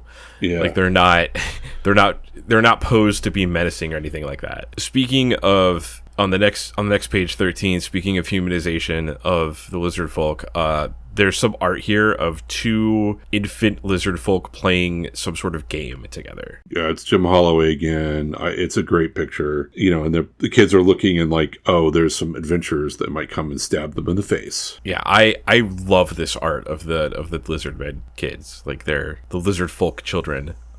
It's probably my favorite piece of this entire thing. Yeah, it's great. So yeah, you go into the throne room, and in there are 2 lizard folk children playing some sort of game with skulls, with like bones, and it basically says that they're obviously harmless, but they're completely unafraid of you, and they essentially think that you're interesting and strange and will follow you around. Yeah, so if you don't murder them, hopefully you're not murdering children. They're interested in you, and they kind of make fun of you, and they're like, oh, who are these weird people? Because they don't know any better. Yeah, it says it will be virtually impossible to lose them, and they will make a general nuisance of themselves. So that's like some fun role playing right there.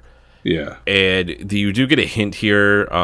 There's a bunch of different trophy heads in the throne room, and if you have Oceanus with you, he'll be able to recognize the Sahuagin. So this might be one of the first rooms where like you clearly can be told what a Sahuagin is. The next room is interesting. Like So the next room is interesting in that, it's a temple, and then going through here, you're going to see a lot of, let me look on the map. Yeah. So there's it's like a cluster. It's almost like where they're worshiping their god. So a lot of the shamans are here. So a lot of these rooms in here, like 13, 14 through 17, 18, 19, like it's basically like a whole wing of shaman and shamanistic stuff that's going on. And again, like, they don't want to attack you, but you also have to remember that, like, in the politics, they don't really want to deal with humanoids. Like, they don't want to ally with you or any of that kind of stuff, but they also just don't want to deal with you. So, again, if they're aware of you, they actually will try to leave. They'll try to flee and go to where all the others. So if you don't surprise them, they sort of leave, which I think is sort of interesting. Like, they don't want to deal with you. They're so, like, their god is like, it's all about survival.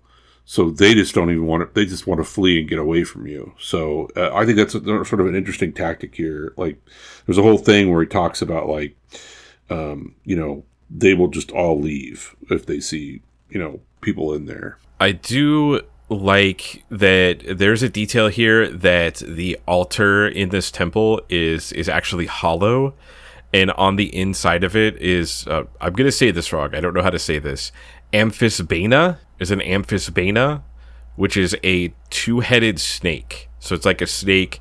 Oh, it's like a normal snake, but there's another snake head where its tail would be. And it's a pretty old school, like, it's been in pretty much every edition of the game in some manner, and I actually believe it is from Greek mythology. So that explains. We know that all the people that were playing this game at this time were huge mythology nerds. So that's a somewhat, like, obscure thing from Greek mythology. But yeah, that the altar has one of those living inside of it. So one of the things the shaman will try to do, if it can't get out of the room to the other shaman, it will try to lure you near the altar so that the amphisbaena comes out and attacks you. And it has 33 HPs and 2 attacks, so it's like a pretty buff thing for a low level group. Yeah, it's an AC 3, so it's going to be pretty tough. That had to have killed a party at some point. So in here. Yeah, somewhere in there. But, like, if you just let the shamans leave, they'll just leave. They don't want to confront you, which I think is sort of interesting. Like, there's no, they don't want to fight you. They want to just leave. All right, I have no notes for page 14. Just that there's more, like, humanization of all of the lizard folk. Yeah, I mean, there's obviously treasure and all of that stuff, but there's no... It's just a bunch of different rooms with shaman. Yeah, and if you fight the shaman, it tells you what will happen, but if you just let them go, they'll just leave. It's my favorite part about this. It's like, they're just like, yeah, humans, see ya. It's like the one module we've read where the things in the dungeon are just, like, unconcerned with you. Yeah. Like, a lot of times, like, there's certain things where it's, like, for instance, in Expedition to the Barrier Peaks, like, it's not that the dungeon's unconcerned with you, it's just, like, you're walking into a thing that you had nothing to do with, and you're, like, you're dealing with something that, like, an event that happened in the past, right? This is, like, they're just unconcerned with you because they care about the Sahuagin threats. Yeah, I mean, unless you fight... I mean, I don't know if they're necessarily unconcerned. I mean, they concern themselves depending on what you've done, right? So, like, if you're fighting them, they're going to be concerned and they're all going to start coming after you. But if you just sort of, like, explore the area, and I'm not even sure how you get into the dungeon without sort of fighting them. But if you just got into the dungeon somehow, maybe you only fought those a few and came in and were just sort of looking around, the shaman are like, oh, you're not attacking us? Okay, well, we just want to leave. We're out. And they're just going to, like, march out. So, yeah, there's just this sort of very interesting dynamic of, like, if you don't mess with us, we won't mess with you, which is a very not something in most dungeons, right? Yeah, and I think that there's also an aspect here where there is the lizard folk in this dungeon are used to a bunch of different species coming here and talking to the chief because he's trying to, like, parlay everyone and make all these alliances. So there also is the assumption that they're like, oh, there's some weird humans here. Maybe they're here to talk about an alliance. I don't know. The lizard, the progressive lizard chief keeps wanting to talk to different species. Right. So Going down to page 15, we have a wonderful name for one of the rooms, the Cave of the Giant Lizards. Yeah, so lizard men keep giant lizards just hanging out with them, which makes sense, right? So the first thing we notice is the art here of some D&D adventurers fighting giant lizards, which is just fantastic. I love that art of there's like a fighter holding some sort of giant lizard that's jumping at him, and he's like trying to stab it. It's great. He looks very concerned. Yeah, and he also goes out of his way to show that because part of in being in the cave, your movement is slowed because it's all underwater and muddy and all that kind of stuff. And so all of the adventurers are trying to go through the mud. They're like all covered in mud. Yeah, and the giant lizards have been trained to as guards by the Lizardfolk, and there's 3 of them, AC 5, and there's 20 HP each. So there's 60 HP of stuff in this room to deal with. Yeah, and part of the deal with it is that this is also a way into the dungeon, like through the water. So underwater, you could go through here. So that's why, like this, they're like, okay, well, they want to have these giant lizards fight the Sahuagin, because in theory, the Sahuagin could get through the water up into the cave, and then they would have to fight the lizards. So that would probably alert, the lizard folk that something's going on. So that's why it's set up that way. Yeah, and also the box text here, it does end when it says, "It's quite evident that the cave is occupied as 3 huge shapes loom up before you." Yeah. So I think maybe, like, if you go in that way from the marshes, it says that. So I think maybe there's two different texts. One is like from the interior of the lair, and one is from the marshes. So if you come through the marshes, it's so in theory you could discover this whole thing through going through here. And I do think the way it's written, you can walk in this room, see the 3 figures, and be like, nope. Leave. Yeah. Like, I think it's written that way to be like kind of menacing, because the players are not going to know what that is until they investigate further, and then they're going to get attacked by 3 lizard of that measure up to 60 HP. You don't have any AoE at this time, so that's going to be tough. Yeah, and if you if they roll a natural 20, they do double damage. But if you do defeat them or you find it, there's a +1 longsword in here, so pretty cool. Oh, and it's intelligent. I forgot there was intelligent as well. Yeah, it is an intelligent longsword with 12 intelligence, so it is highly likely to be more intelligent than many party members. Yeah. I forget, isn't there a detail that belonged to one of the previous party? Yeah, so the party that was in here, I think they got killed by the lizard, these giant lizards, and there's a suit of plate mail from the, so it was attached from the suit of plate mail. And then there's also you can't use the breastplate of the plate mail, but you can find the sword. Yeah, these items were formerly the property of one of a band of adventurers who tried to penetrate the lair some weeks before and was killed. So that person's loot is still just hanging out on the ground. And you get to roleplay a sentient weapon, which is always fun. All right, so on page 16, we have some more guard rooms. We have the female quarters. Yeah, there's a guard. So you come off of the from the lizards. There's a guard room, and then there's which has no door, and then there's a door that goes into the female quarters. And I just want to read this. There's a bustle of activity in this room, and it is fairly noisy. Your first impressions is that this is a large nursery. There are lizardmen females and infants scattered around the area in small groups, the children playing or sleeping, the females gossiping, drinking, and oiling their bodies, comparing their jewelry, and so forth. It just reminds me of that one tweet, that meme where it's like, all lizardfolk females know is charge they phone, gossiping, drinking, oiling their skin, eat hot chip. Is there a commentary on women in this module? Yeah, it's kind of that. Maybe it's supposed to be a joke, because if they're gossiping, no, it's 1982. That's not a joke. That's what people think that women like. These are nerds. Okay, these are nerds, and this is what they think. This is how they work. Yeah, the thing that's weird about this narration is, first of all, it's like the narrator, the narrator that describes this box text declares that the females are gossiping. It doesn't say you think they're gossiping or it sounds like gossip. It says the females are gossiping, which is strange for the narrator to say. Well, it's strange from a 2025 narrator to say. Right. It's just I guess interesting language.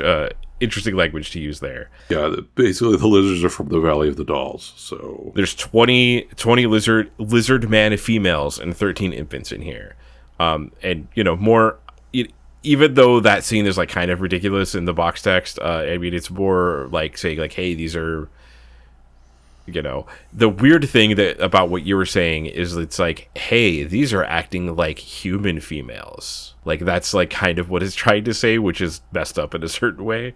Yeah. I mean, he's really trying to humanize these of like, they're just trying to live their lives. So what are you going to do? And yeah, 13 infants in here as well. And there's a whole thing about a ring. There's a +1 protection ring in here because like the adventurers were in here and they took the bodies and they took the treasure from them and all of that stuff. And like I think one of the it's like the lizardfolk woman is wearing the ring and doesn't know what it means, and so you can take it or something. I don't remember how this works. I will say, oh no, it's in the chest. It is in the chest. It's not. No one's wearing it, so you could like get this +1 ring if you searched around and found it. I will say as well, when it talks about the lizardfolk oiling themselves, there is a reason that they're doing that it's already discussed. So it's not like, oh, they're applying perfume or whatever.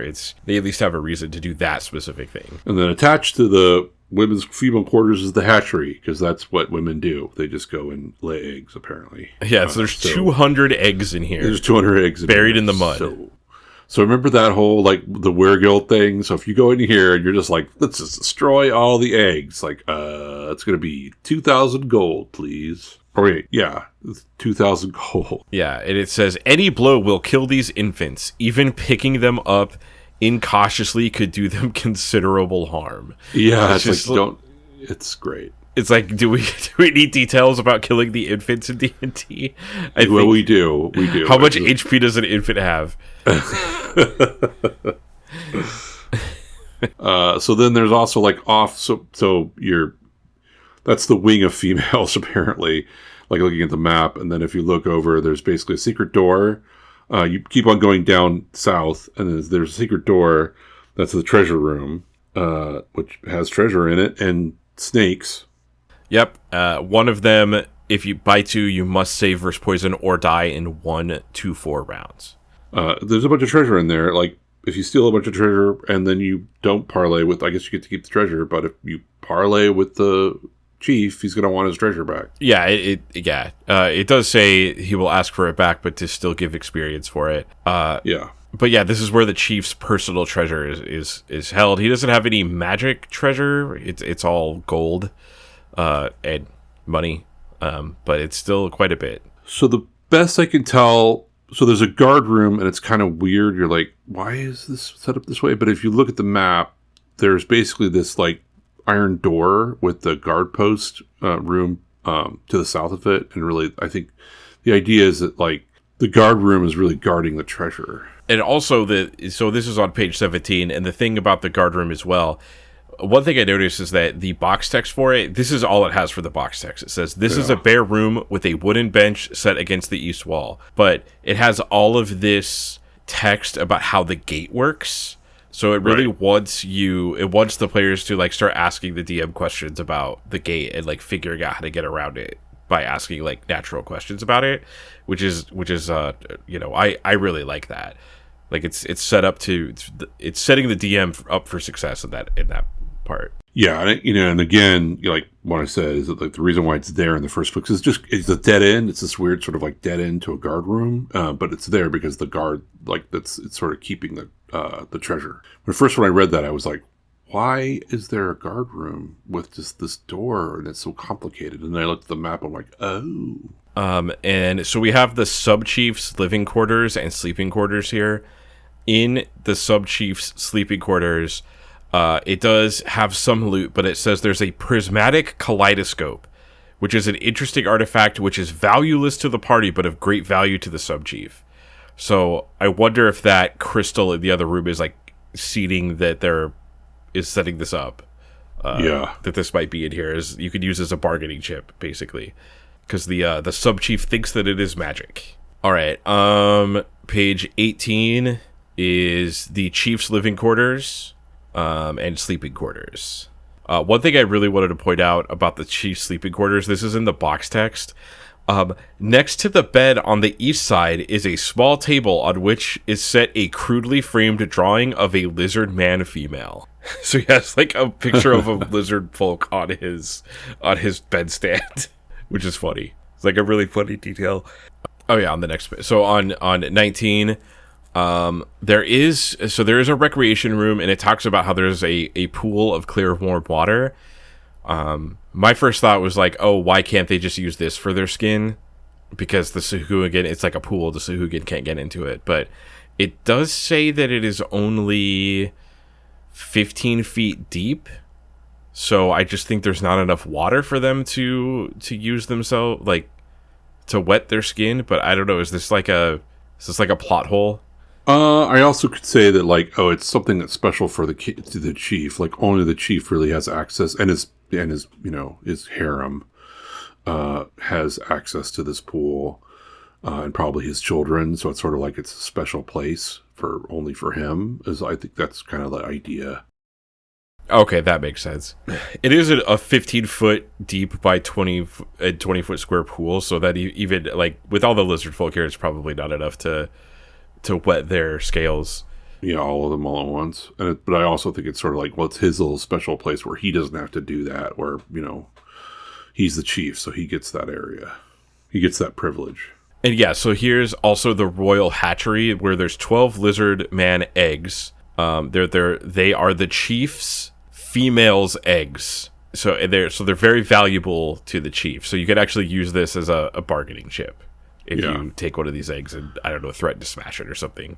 Right. All right. So the next room we're probably going to talk about quite a bit is the Lizard Man Minister's quarters. So first of all, there is some crazy art of a lizard folk wearing like glasses. It looks like a Teenage Mutant Ninja Turtles character to me. And reading a scroll.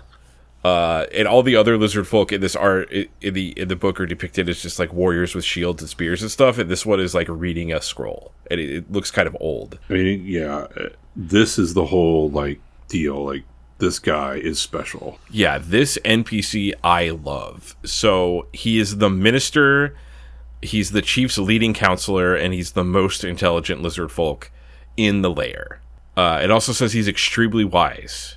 And it's partly due to him that the chief wants to forge these multi-species alliances to try to fight the Sahuagin.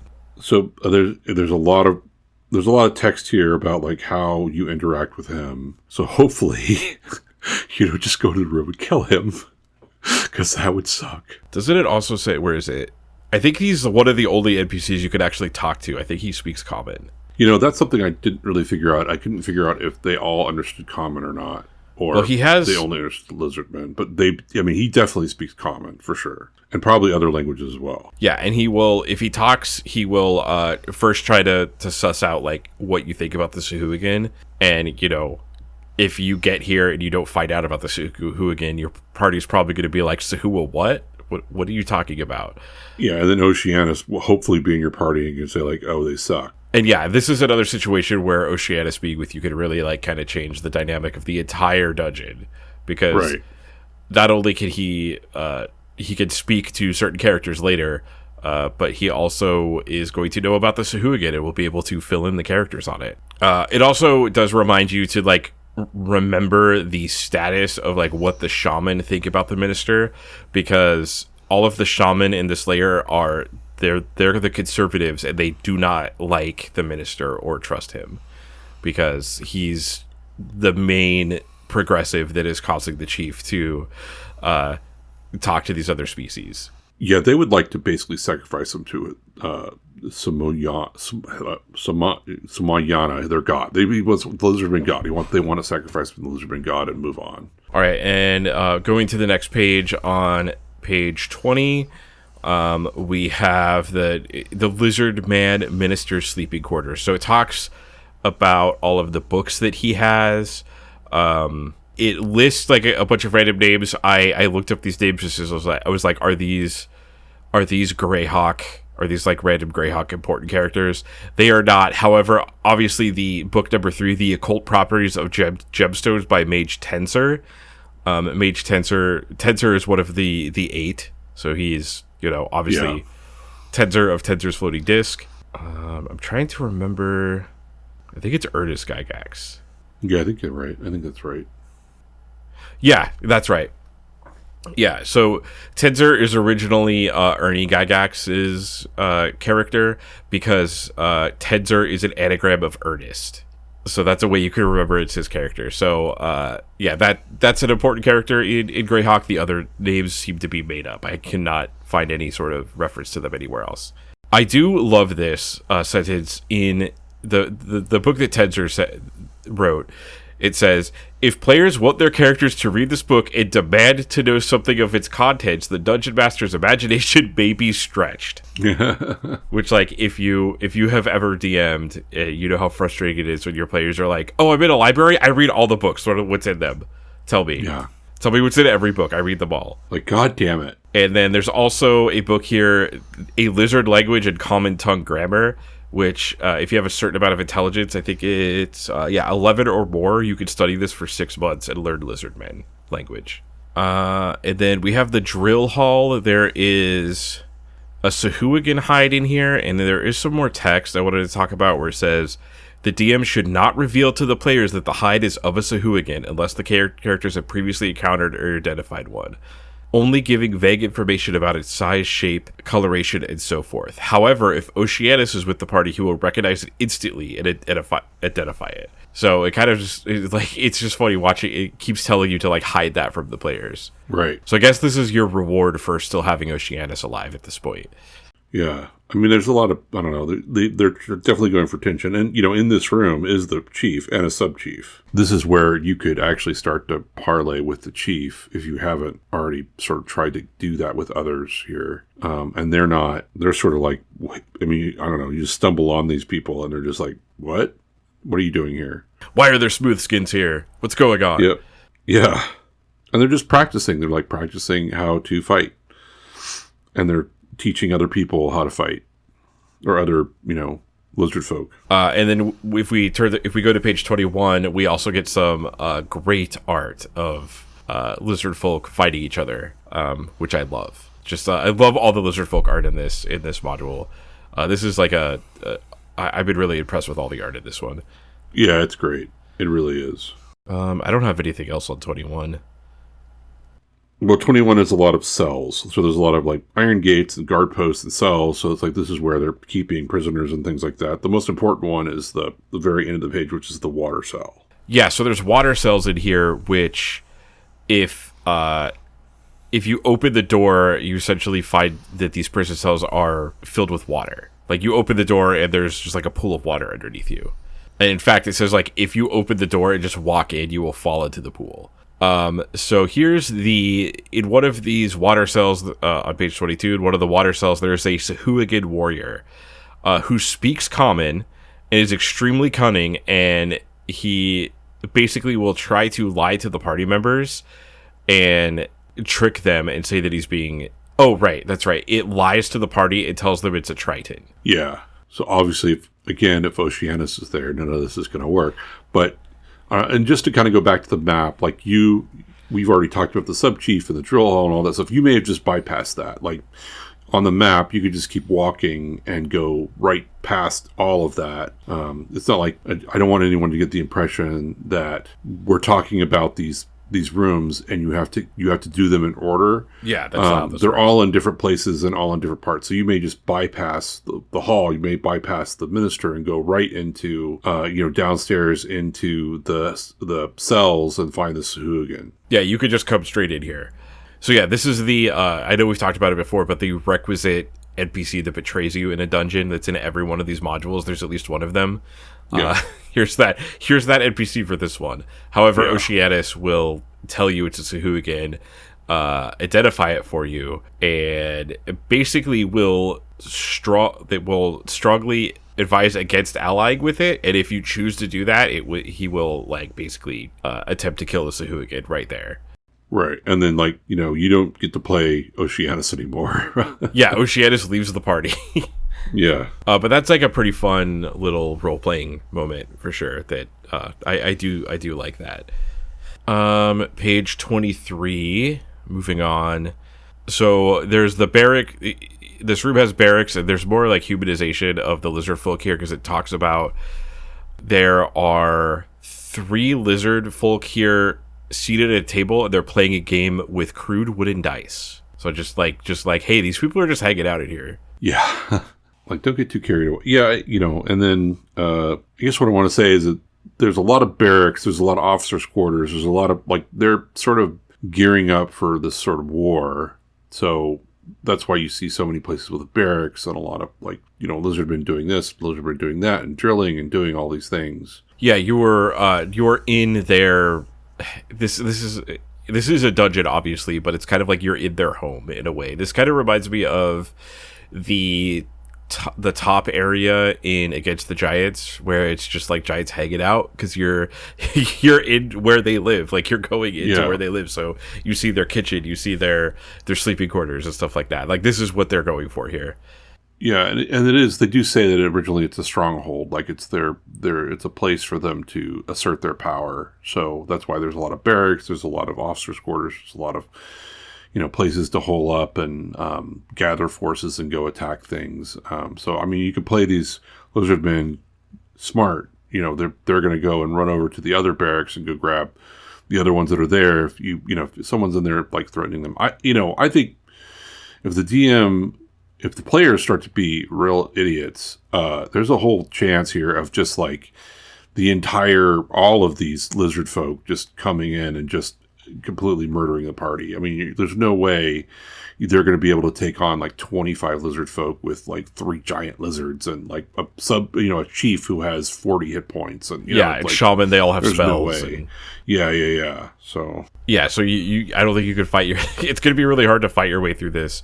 Also, you could only rest 3 times before they discover you and deal with you. So this is like more of the thinking dungeon that they want you to do. In the barracks, we do have a solid quartz sphere, quite transparent. No value to the party, but very precious to its owner. So we have another one of these crystals that's worthless. Right. Just want to point that out. It's just an interesting red herring to me that they keep inserting that into the rooms. I wonder how many DMs were like, yeah, whatever, it's worth 10 gold. Shut up. Eventually. Right. Like, stop asking me about it anymore. Stop asking me. There is a lumber room that has the corpse of a elven thief, I think. Yeah, it's an elven thief that died in there. And has a wand of secret door and trap detection, which is always very useful. Yeah, that has the magic trigger word Borabap that is written on a paper, a scrap of paper. Yeah, piece of paper. So the players have to figure out that's the trigger word, which like I think it would be pretty obvious, but Borabap. Yeah, he was mortally wounded while his comrades were there, and he just went and died in the lumbering room. Like, oh. Yeah. This detail about there's just corpses everywhere of the previous party is very fun to me. Yeah. All right. And then we start getting into, on the next page, 24, we start getting into the different pool. There's different pools here where the different species that are visiting to talk to the chief to like parlay and maybe become allies. That's where it's like their room where they're sleeping essentially, because they're all underwater creatures. Yeah, and it's all one room actually. So if you look at the map, it's just this big section of the dungeon that is, has these giant pools. Oh yeah, and they're all connected. So they're all sort of like hanging out. They're all sort of hanging out in these pools. So even though they're listed differently for each one, there's a different one. There's a different coalition in each one of the pools, but the pools are all connected. So if you start messing around with one of those people in the pools, probably the rest of the other people in the other pools are going to start to like all come together and fight you as well. Yeah, and there's some details here that because this is the area where they're most concerned about being invaded from the Sahuagin, they have this like entire procedure that happens if they spot someone. So basically like the guards will go alert the other species that are here. So there's a Coalinth and there's mermen here. And Lokata, and mermen, yeah. I don't know how to pronounce that. Yeah, I think it's Locatal. Locathal, yeah. It's one of those words I've read repeatedly but never said out loud. I've never even used them in any of my games. Oh, and so with the whole... So they didn't ask the aquatic elves to help because they think that they're sort of weak, but the elves are mortal enemies of the Kolinth, and the Kolinth have already decided that they're not actually going to be a part of the Alliance. They're just going to swim away. Yeah. So in theory, you could also have Oceanus talk to the aquatic elves, and they could become part of the Alliance. So that's one of the pieces that you could... So not only can humans become part of the Alliance, but the elves could become part of the Alliance. Yeah, we're dealing with. You're also dealing with emissaries here. So the Kolinth, they're emissaries. They're not here for fighting. Right. So you're dealing with that. And it says they're prepared to leave because they're not joining. There are mermen here, and I think that they are. I think the mermen are joining the Alliance because they seem to be very anti-Sahuagin. So if you have any anti-Sahuagin sentiments, it says, I guess if you mentioned that in their conversation, they will offer their services as intermediaries. So I have to say on page 25 is kind of my favorite thing. It's if your party were a bunch of murder hobos. Yeah, the concluding notes. It is possible that a party will ignore or fail to recognize the various clues about the true nature of the lizardmen's intention, in which case they might rampage through the lair, killing and looting, making no attempt to enter into an alliance with any other races present, perhaps failing to recognize that the opportunity to ally exists at all. So the author recognizes that that's a very, very big possibility. I love that. I think it's funny that you have to put in a piece about... I mean, because you have to. Because, who knows how you're going to run this, and then all of a sudden it's okay. So basically what this concluding part is saying is hey, if the party goes through and murders everybody, the continuity with the next module is going to be very weird. So here's 5 reasons, here's 5 ways, if that happens, you can maintain the continuity of these modules, and they could go on to the next module, the final enemy. My favorite part of that will be the mermen. It's all the mermen come to the council. And so the mermen are coming to the council and they're hey, so, we need to ally because the Sugan are going to murder everybody.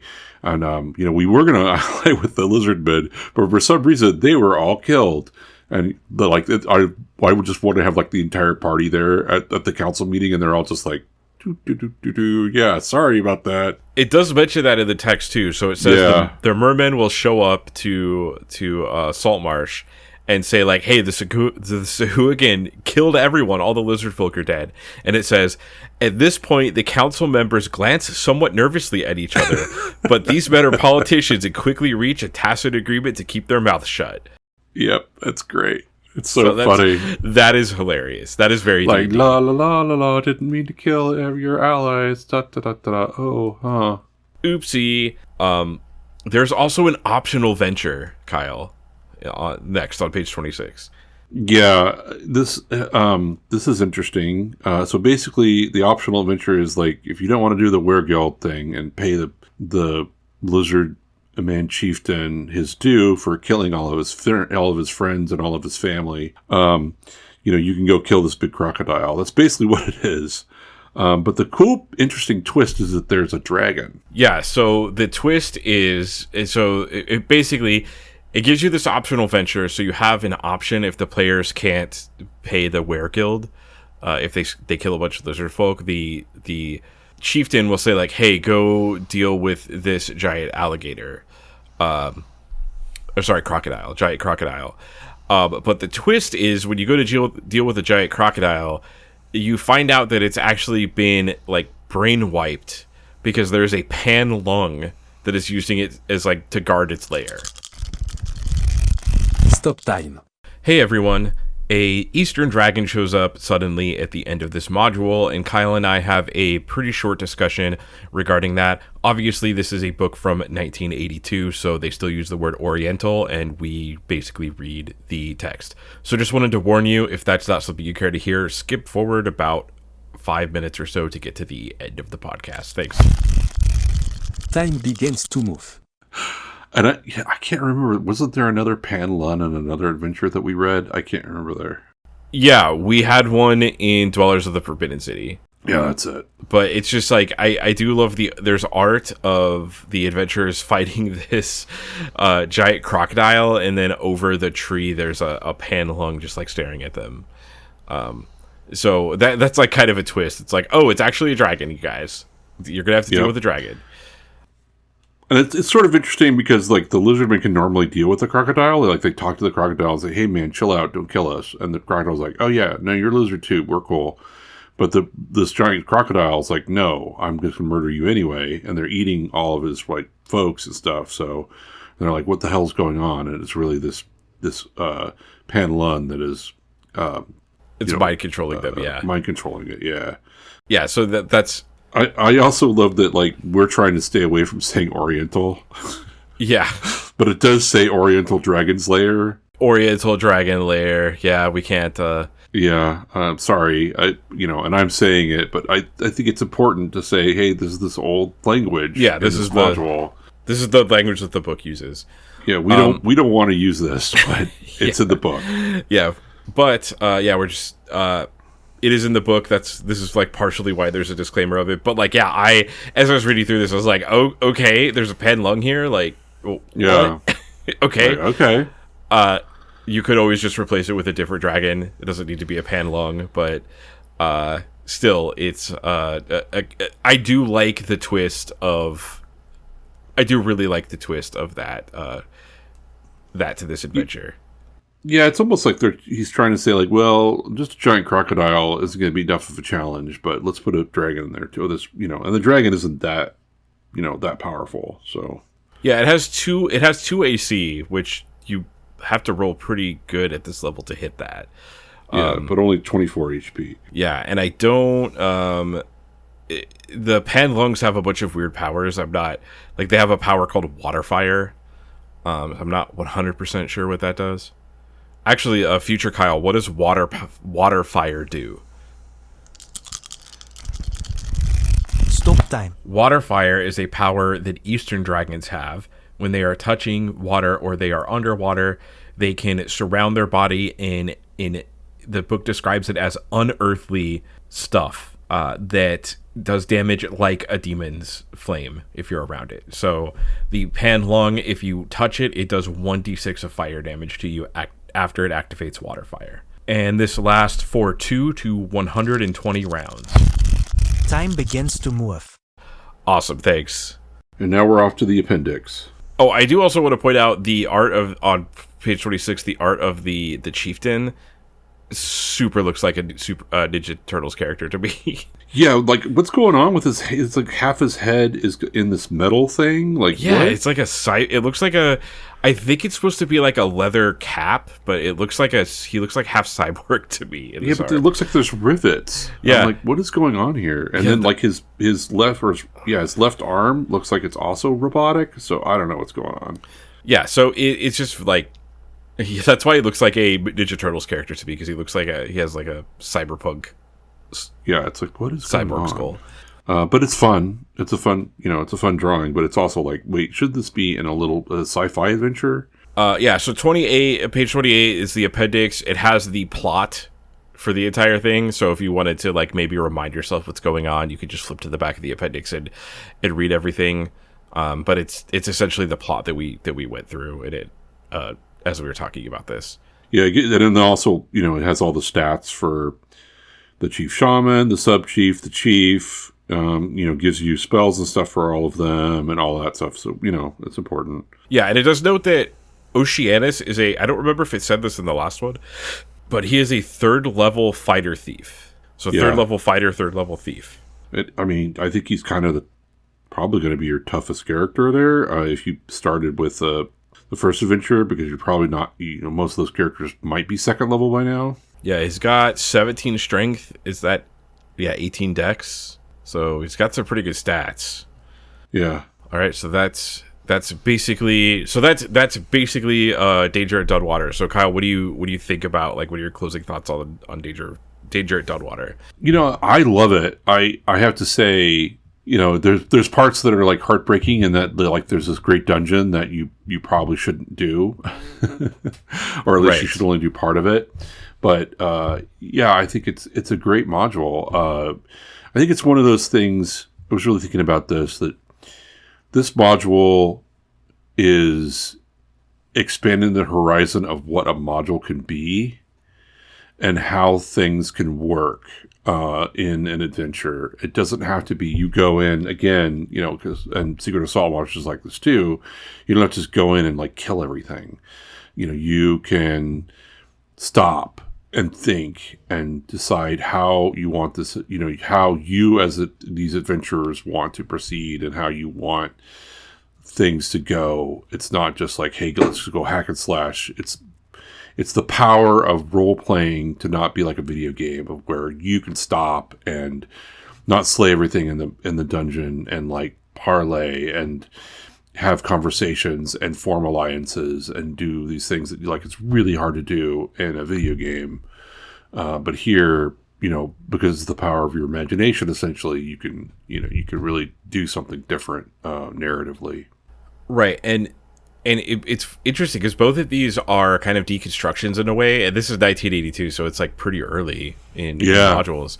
But like the Sinister Secret of Saltmarsh, the big deconstruction there was like, what if the dungeon is a boat, and it's just a normal boat with smugglers on it? What if that is the dungeon? Like that's the big deconstruction of the Sinister Secret of Saltmarsh, and the big deconstruction here of the dungeon is like, okay, what if there is a dungeon here, but there's a twist here in that the PCs come here for a reason that they are misguided.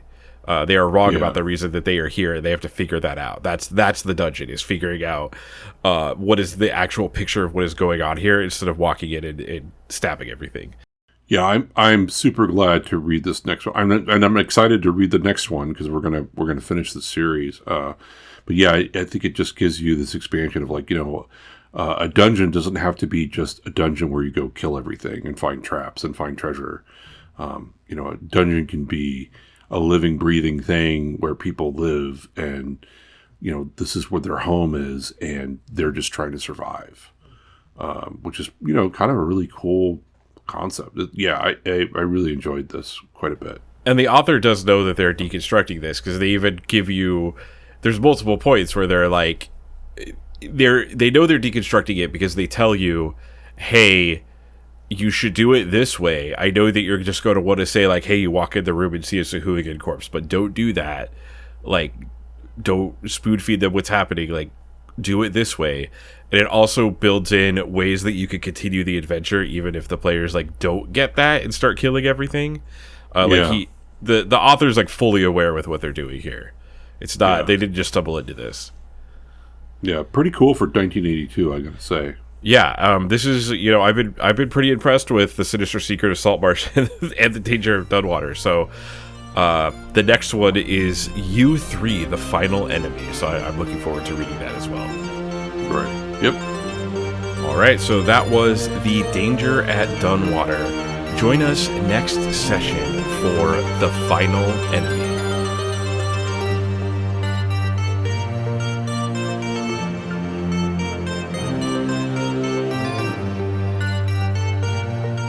Make sure to follow us on your podcast app of choice and follow us on Blue Sky at adventuresgonemad.bsky.social. Subscribe to us on YouTube at youtube.com/@adventuresgonemad. Are you enjoying Adventures Gone Mad? If so, please leave us a review on Apple Podcasts. Did you play Danger at Dunwater? We want to hear about it. Contact us at adventuresgonemad@gmail.com and join us next time for The Final Enemy.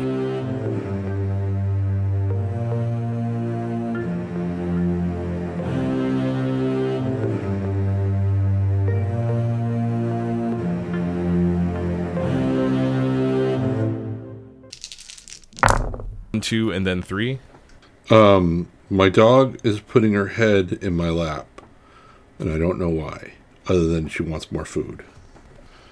I can guarantee you that's why. Ghost of Saltmarsh. Not Ghost. What's the Secret of Saltmarsh. Sinister. Okay, let me record this. Let me do that again. Ghost of Saltmarsh is the 5th edition one. So the Sinister Secret of Salt. God damn it. So So Danger at Dunwater was released in 1982. It is authored by John... Oh my god, dude, what is wrong with me today? The Sinister Secret of Saltmarsh is not the name of this module, and John is not this guy's name. Okay. I'm going to let there be a little pause right there, because I now have to think of one. Kyle, I asked you this every time. You monster. It's so dumb. It's fine. I'll replace every instance of the time of when we say lizard with the lizard meme. Lizard. Just kidding. That would be obnoxious. That Lizard. would take forever. Lizard. I'm not doing Lizard. that. Lizard. Lizard. Lizard. Lizard. As a side note of something I'll put at the end of the podcast, can I tell you a weird like desert experience that I had as a child that I don't understand? The movie Jaws is not scary. Do you know why the movie Jaws is not scary, Kyle? Because you didn't ever swim in an ocean? Because you just don't go near the water. Just don't go near the water. The shark can't get you. I know, but you win. But the water's fun. It's fun to swim in the water.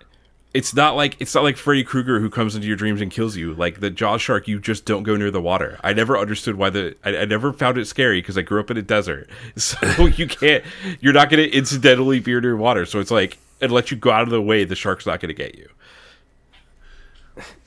I understand. So that is, oh my God, Kyle. That is an experience of a desert person. That is definitely the experience of a desert person, because I've gone fishing with my dad in a small boat in a giant ocean and where you can't see the land, and you're like, if there was a shark that big trying to kill me, I would be terrified. That would be terrifying. And I have gone swimming in the ocean when you go and you look under the water and you can't see the bottom and you can't see anything other than just water, and suddenly, like, is that something in the distance? Is that something? Is that a shark? Is that something? Yes. So most people have had that experience. I know that you have not. So there you go. No, I had it as an adult, but as a now kid, I you're understand. Like, I don't. Yeah. Yeah, now I understand the how scary the ocean can be, and also the in what is it? What's the ContraPoints joke that she makes where she's like the inherent romance of the inherent eroticism of the ocean. Right. The final frenemy. All right, I'm going to stop recording.